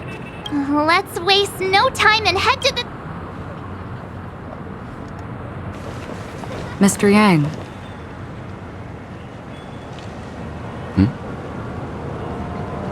Why did you not tell your companions about my true identity? It's just like you said, an inability rather than an unwillingness. Plus, it's a long story, not something that can be summed up in a few words. But I chose to believe you, and my trust in you stems more from my own personal judgment. I also believe that if it were their choice to make, they would make the same one. Thank you. I'm grateful. To reciprocate, in the upcoming confrontation, if the odds aren't in the Astral Express's favor, I will stand with you, if my meager strength is required.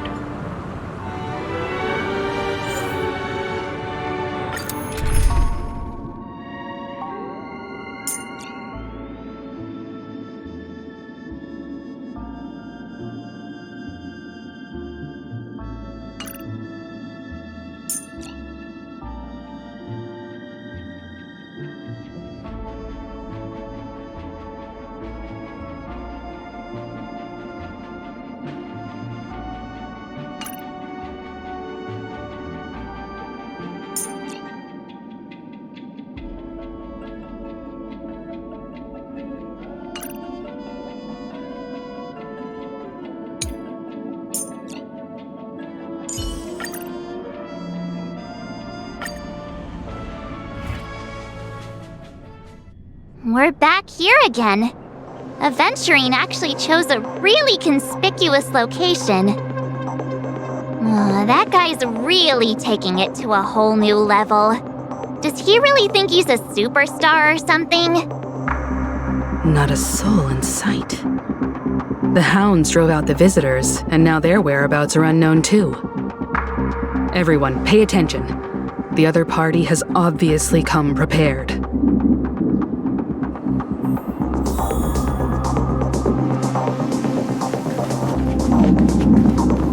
Ladies, gentlemen, dream seekers, tycoons, esteemed guests of the Watchmaker and the family. Also not forgetting the nameless of the renowned Astral Express. Welcome to the Interastral Peace Corporation live show!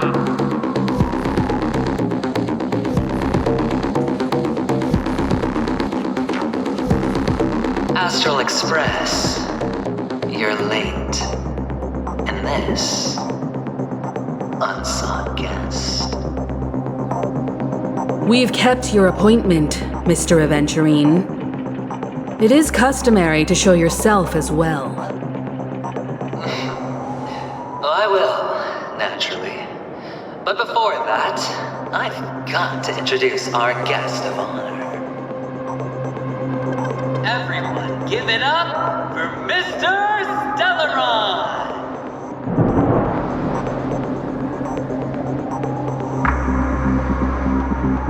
Let me remind you that in all likelihood, this stage and his identity have nothing to do with the wanted murderer. Oh, no, they do. Of course they do. Otherwise, why would I work so hard to gain your trust and then invite you all here? Because he's the only one who saw all 3 homicides. He is the key to proving that the family's death does not exist in Train's promise is nothing but a sham!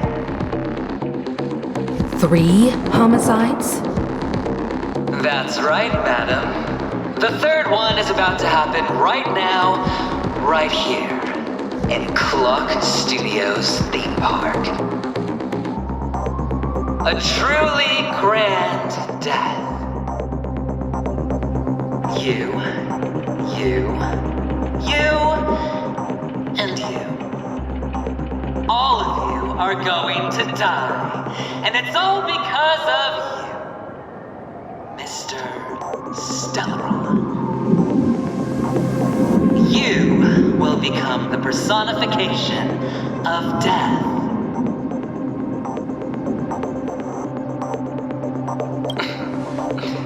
Never underestimate yourself. Like I said, you have the power to turn the tide on the entire game. Let me be a little clearer. I will detonate the Stellaron in you and cause a teeny, tiny accident on Penacony. BAM! The entire theme park will be reduced to a shattered dream. Then, before the family can even react, I'll become the IPC fleet's navigator. Your bluff isn't fooling anyone. If you could really do that, you would have done so earlier. You wanna bet? Sure. I'll bet with you. I'm betting that it'll be a sweeping victory for me. By detonating an unprecedented explosion to prove that the vow of harmony is a complete and utter joke. You won't do it. Of course I can. It's just another gamble. I came from the wastelands of Sigonia. For just 60 red copper coins, people paid to brand me. Put me in chains. Place me in the gallows and bury me in the golden sands. But the sun could not kill me. and the quicksand sent me back to the embrace of the Guild and the IPC. Bear in mind, my victory wasn't just a stroke of luck. No. I've never been defeated. Have you ever heard the saying, sleep is the rehearsal of death? Why do the living sleep? All because we are not ready for the final rest. Every night is practice for the end. You and I are escaping into our dreams for fear of death at this very moment. And death will surface in our dreams. Friends, the game has commenced, and you cannot choose to decline. Nor do you have any reason or grounds to!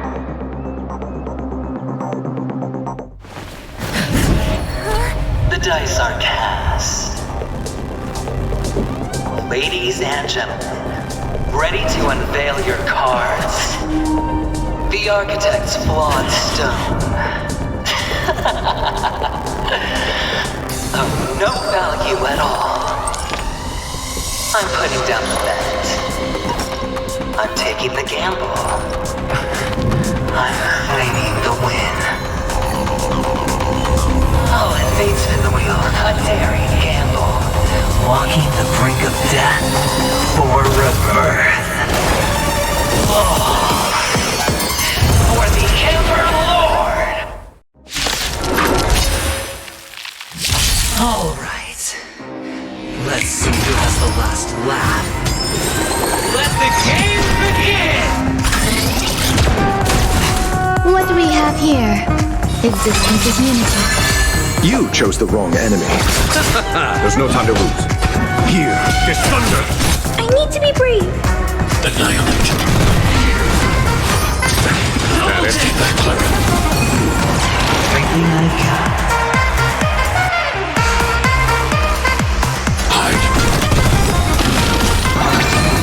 I want to protect everyone too. Help me, Mr. Sora.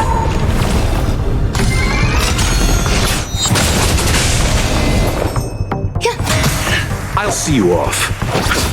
You've got it. Conflict is pitiless. Prepare for something. Grace and elegance. Every petal and all will be swept away by the wind. Follow my charm. Here is thunder. I'm not afraid of you. Show no mercy.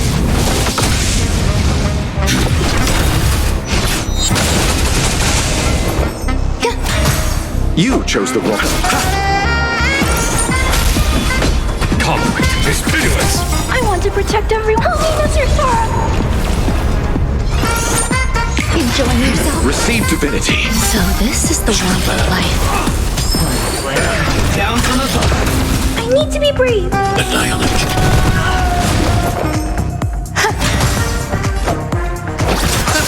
There's no time to lose. Here is thunder.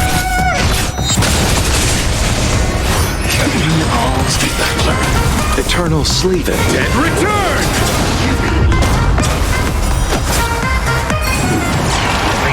Follow my charm. Conflict is pitiless.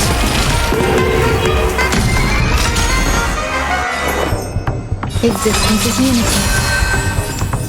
Hide. Show no mercy.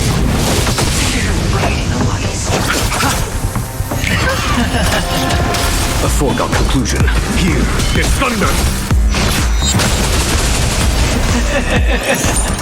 Even on a losing streak, as long as people still have hope, they'll keep throwing money on the table. The chance, no matter how small, the potential is what you hang on to. That's what justifies the gamble. I'm not afraid of you. Annihilate. Conflict is pitiless. Prepare for someone. Some value, I suppose.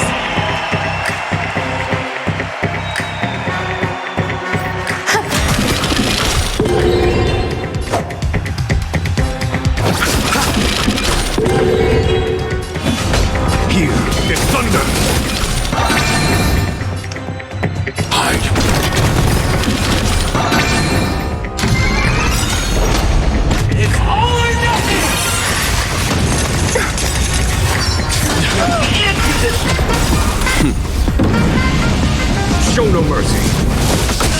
I want to protect everyone. Tell me that's your Sora. A foregone conclusion. Conflict is pitiless. I'll see you off, Loom. Eternal Slip. The dead return! So this is the one with the flame. I need to... Here is thunder! Down from the top. There's more to life. Eternal.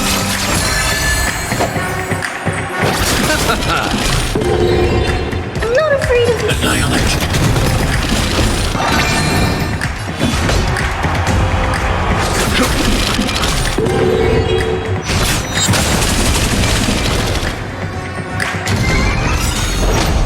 It's all or nothing!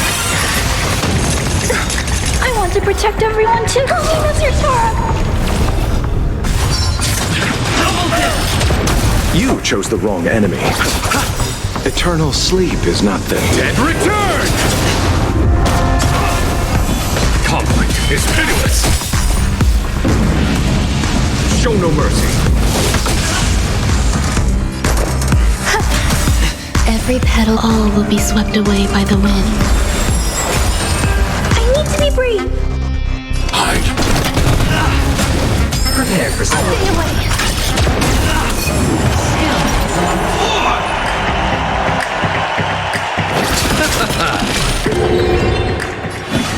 Here is thunder. Some value I got.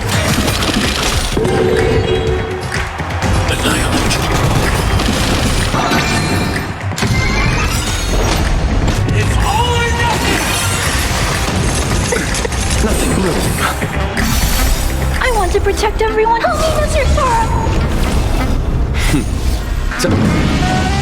Show no mercy.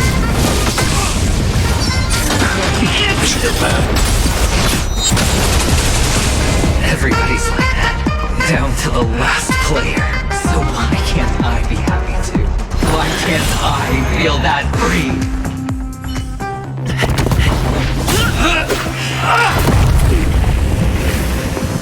Always hide your ace with a straight face. I'm starting to get a little impatient with you all.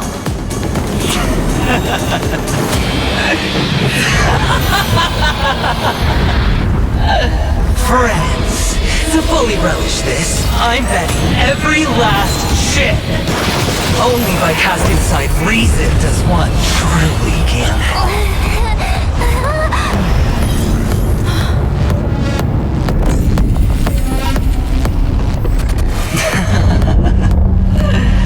Emanator, I know you'll match my wager, right? You're leaving?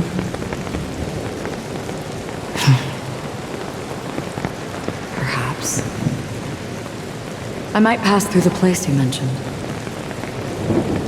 Penacony. What do you hope to find within a dream? I'm not looking for anything. They aren't in a dream.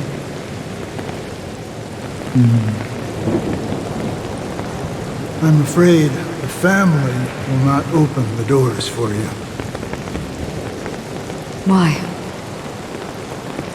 Because the path you walk is not accepted by the Harmony. Even if that's not what I want. Precisely because it's not what you want. Because they are not like other eons. They have never glanced at anyone, and they never need to. They leave woven strands of fate for humans to walk, and together, they weave a great shadow. And this shadow silently envelops them. There are always those who rise from the shadows. They mostly become a part of the shadow. In your eyes, am I the same? You still have a strand of color, but not much.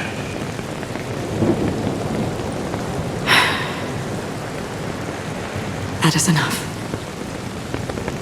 Before they vanish completely, I will reach the Nihility's end.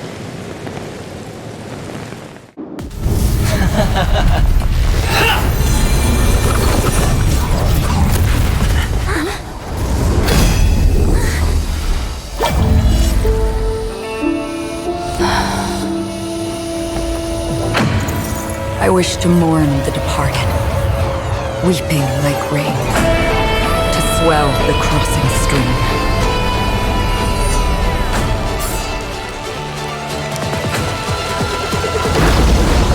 As the tide arrives, leading you back home.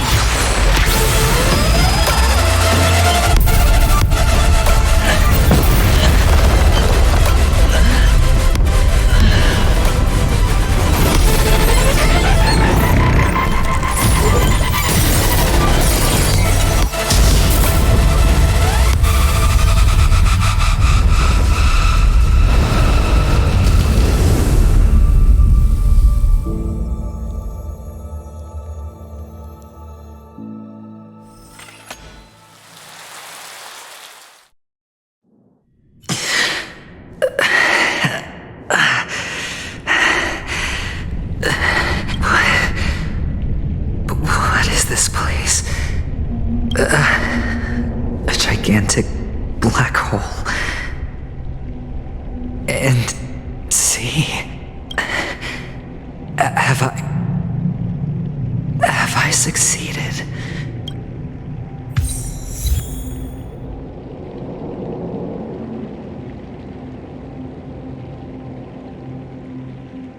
Welcome to this sad world, Kakavasha. Your good luck is the most precious wealth we, all Avgin, have.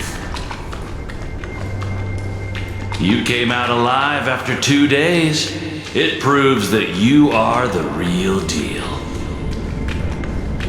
Wealth, status, power.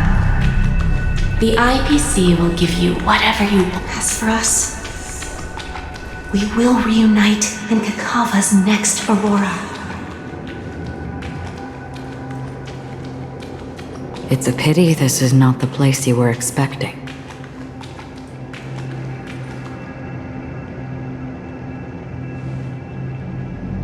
Melody, is it? Perhaps to you, I am just an emanator who's hiding her identity. The sleeping and shapeless never glance at anyone.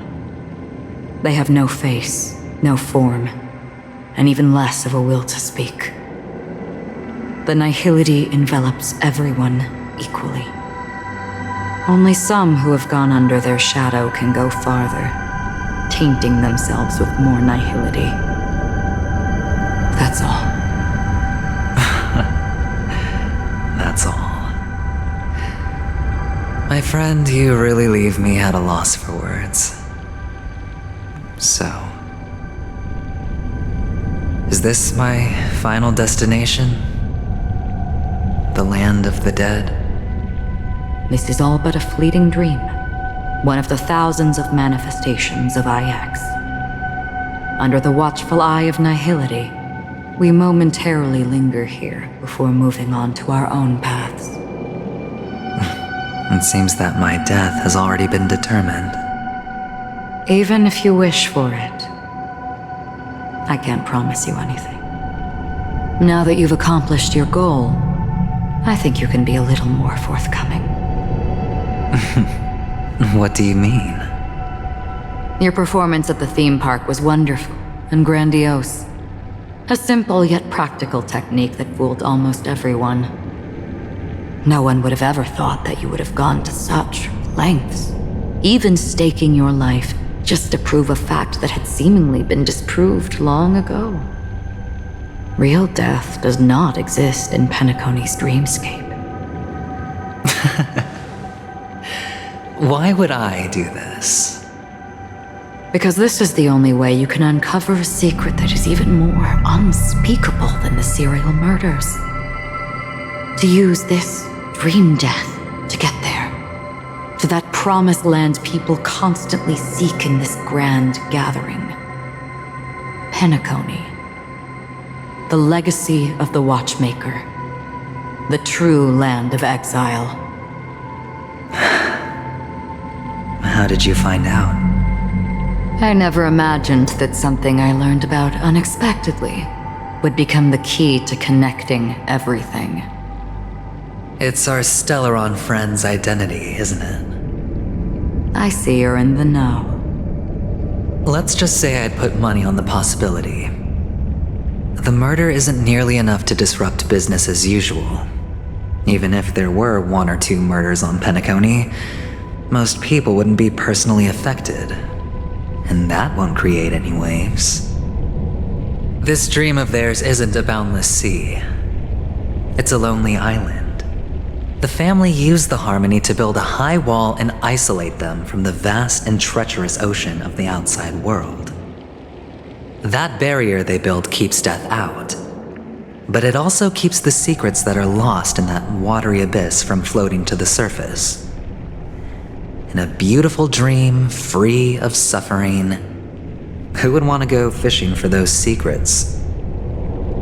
No one. Unless someone goes to the other side of the barrier and lives to tell the tale. Someone already has. I got the idea early on, chewing on that masked fool's little hint. If a mute isn't someone who cannot make a sound, then it has to be someone who cannot speak. Someone who survived the treacherous depths, but is unable to take the stage and speak the truth. Well, I'm happy to know she's safe and sound, and still on Penacony. Hint? Is that not proof? Well, proof is the one thing I don't have. The only thing that can prove these conjectures is for the family to come clean. And with the way they buttered up these outsiders, it seems pretty clear they're intent on covering their tracks. But you don't need proof to have a suspicion. And for me, suspicion is enough. I didn't need to find the memory zone meme. I just needed for someone to kill me like it killed that silver-haired girl. You don't sound very confident to me.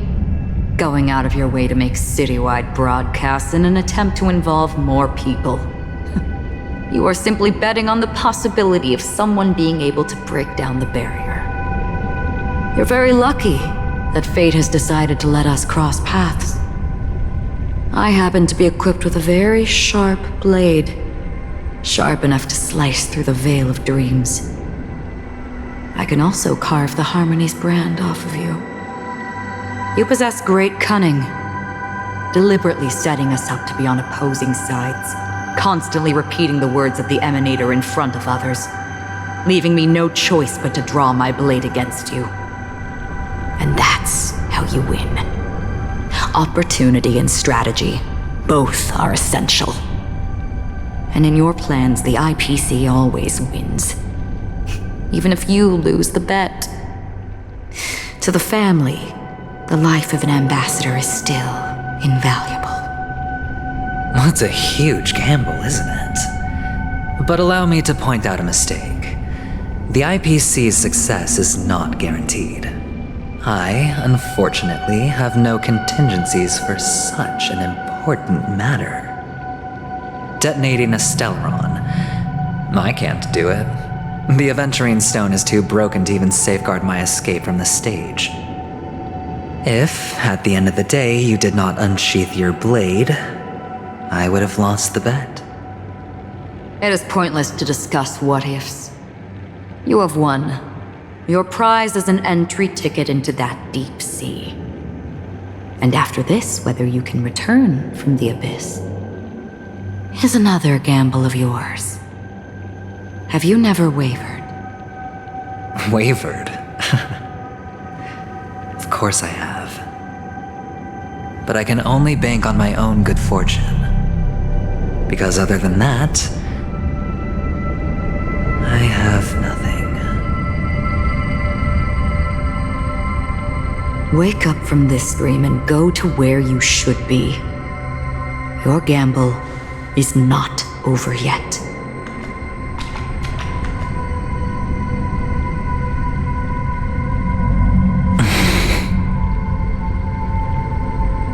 Before we part,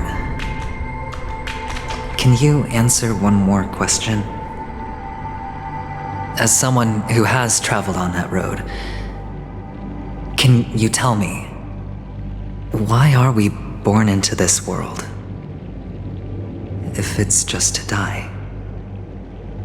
I don't think this and never have. Nor do you. But the nihility envelops you and I. And everyone. And because of that, it's pointless.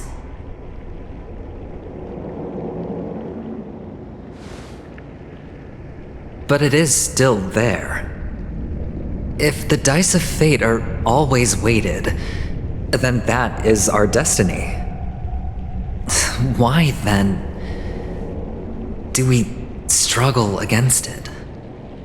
My answer might not be able to resolve your confusion, because it has been with you throughout your journey and is already a part of your life. But you said, sleep is the rehearsal of death. So why does life sleep? Because we are not ready to welcome death. So you can definitely understand why we want to be prepared. Even if the ending has been predetermined, that's fine. There are countless things that humans cannot change. But before the end, there are many things that humans can do while on their journey. And because of this, the end will thus reveal a completely different meaning. Take a good look at your pocket. Your friend has already given you the answer. Good luck.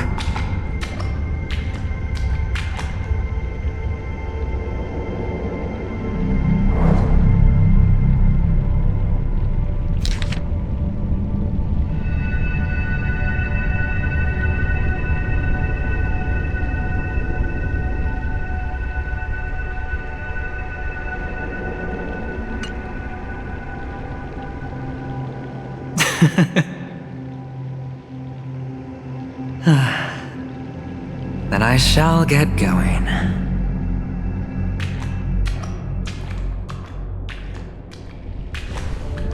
Mister? You're leaving?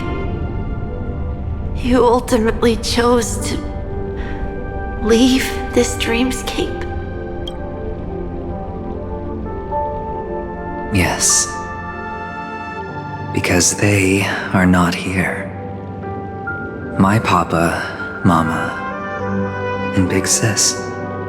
Then where are they? They are in a place where everyone will go.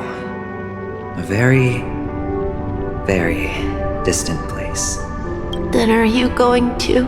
I'll get there one day, but not now. There will come a day when the sky will drizzle, and I will hear the call of Gaiathra Triclops, and know that it is time for me to go, and be reunited with my family. So, until that time comes, I should be preparing. Preparing? For what? Well, preparing to face them, Kakavasha. And to make them proud. I know you'll be able to do it. Good luck.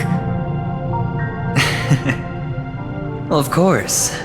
For I am the child who received the blessing of Gaiathra Triclops.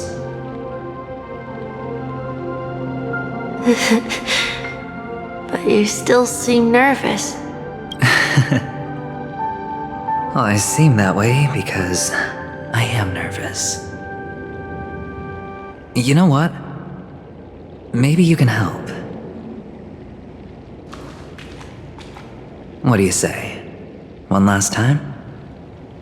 Put our palms together?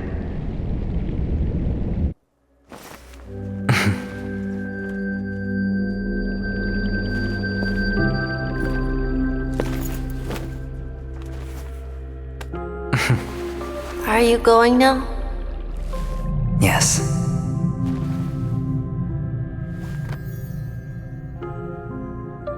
May the Mother Goddess thrice close her eyes for you, keeping your blood eternally pulsing. May your journey be forever peaceful, and your schemes forever concealed. Our paths will cross again beneath Kakavasha's shimmering auroras. Farewell, Kakavasha.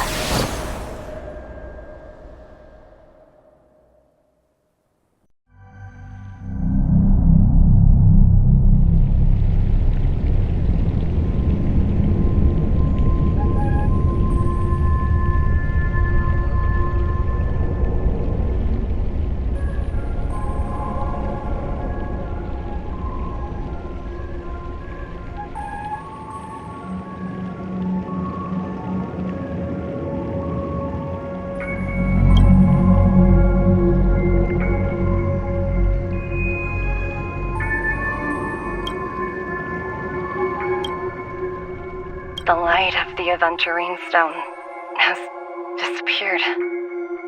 This only represents one outcome. He kept his promise and got what he wanted. As planned, your Cornerstone has been successfully sent to the family's territory. Then, Let's fulfill our duty and start harvesting.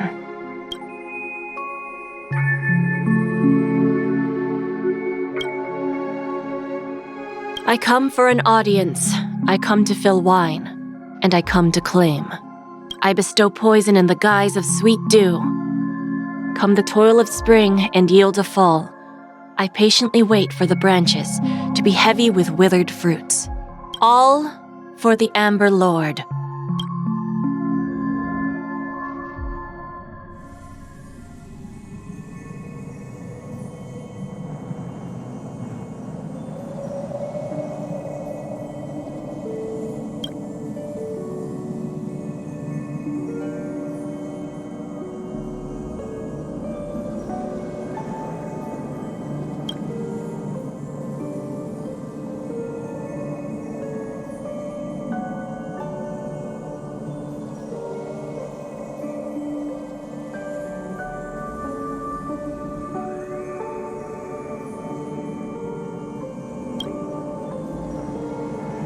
You're awake.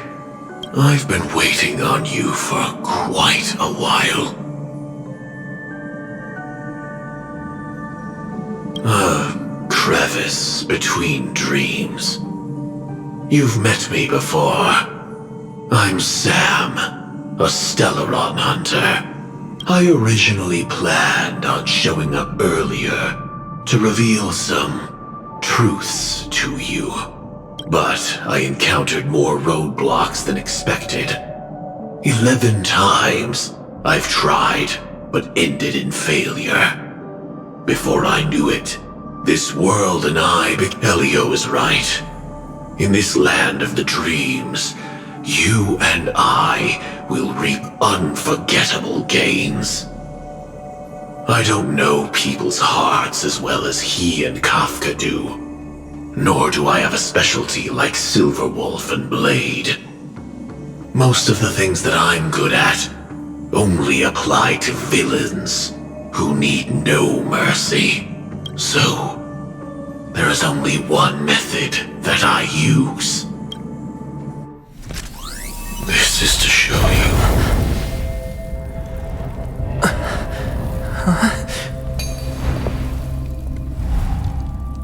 All that I am.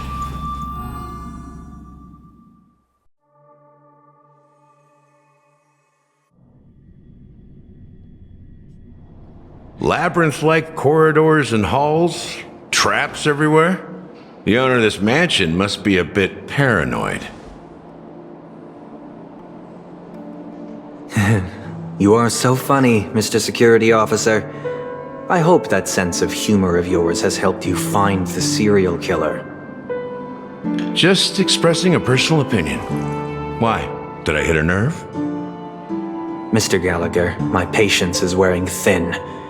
Neglecting duties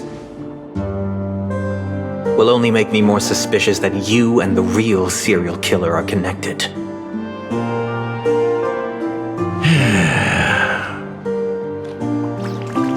Scoundrel, punk, drunk, hooligan. I have heard this trash talk all too often. But I have never once thought that I'd be treated as an accomplice to a murderer. I take back what I said. Your problem isn't paranoia. You're just crazy, you know? Lunatic.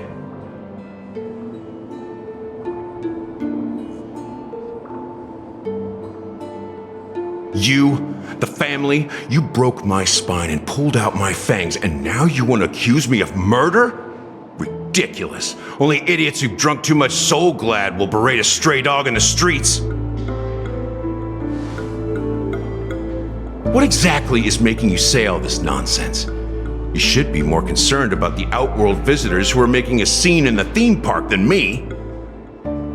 I don't need you to remind me. Once that ambassador walks through the doors of the mansion, I will know what he wants. My servants see everything. His little magic tricks may have fooled me, but no matter. I'm happy to see how it's turned out. Why do you think that I just let him go? And why do you think I emptied the theme park stage?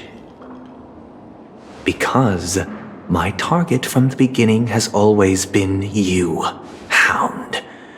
The more noise he makes, the more opportunities I have to make you and your true master pay in blood. If I were really the murderer, why would you need to be so secretive? Ha! I forgot. You also have a difficult master to serve, telling you to ignore the murder case and focus solely on that Charmony festival. Isn't that right, my brother? Looks like your disguise has helped you successfully understand every facet of the family. Disguise? You must be blind to be accusing me of being a fake. Open your eyes, take a good look.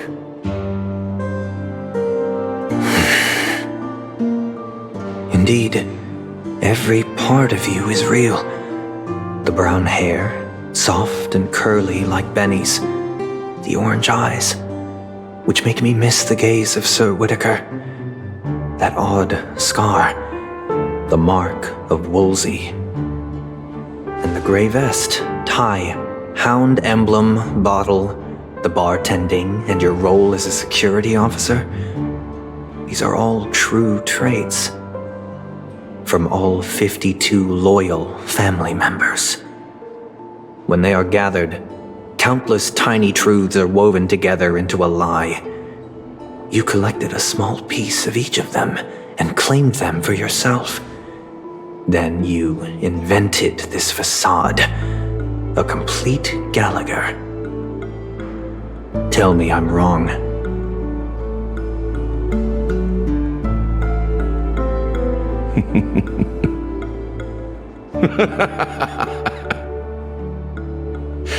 You have guts, I'll give you that. Not bad. I severely underestimated you. Admirable. But so what? Can this prove that I murdered your sister and that stowaway? This proves that you and the Memory Zone meme death are linked. And that's enough. Listen up. I don't care how you did it. I only care about one thing. The answer to a question.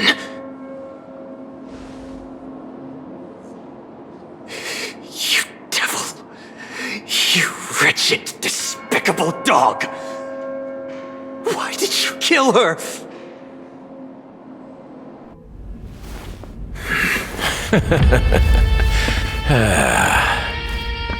You know, in the thick of things, people are blind to the grit in their eyes.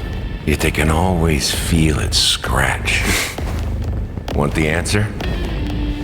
I'll give it to you. The whole thing is just fate playing a cruel joke on us.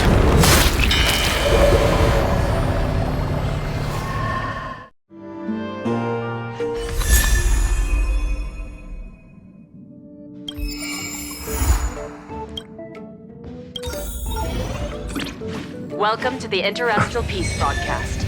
Good evening, everyone.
Good evening.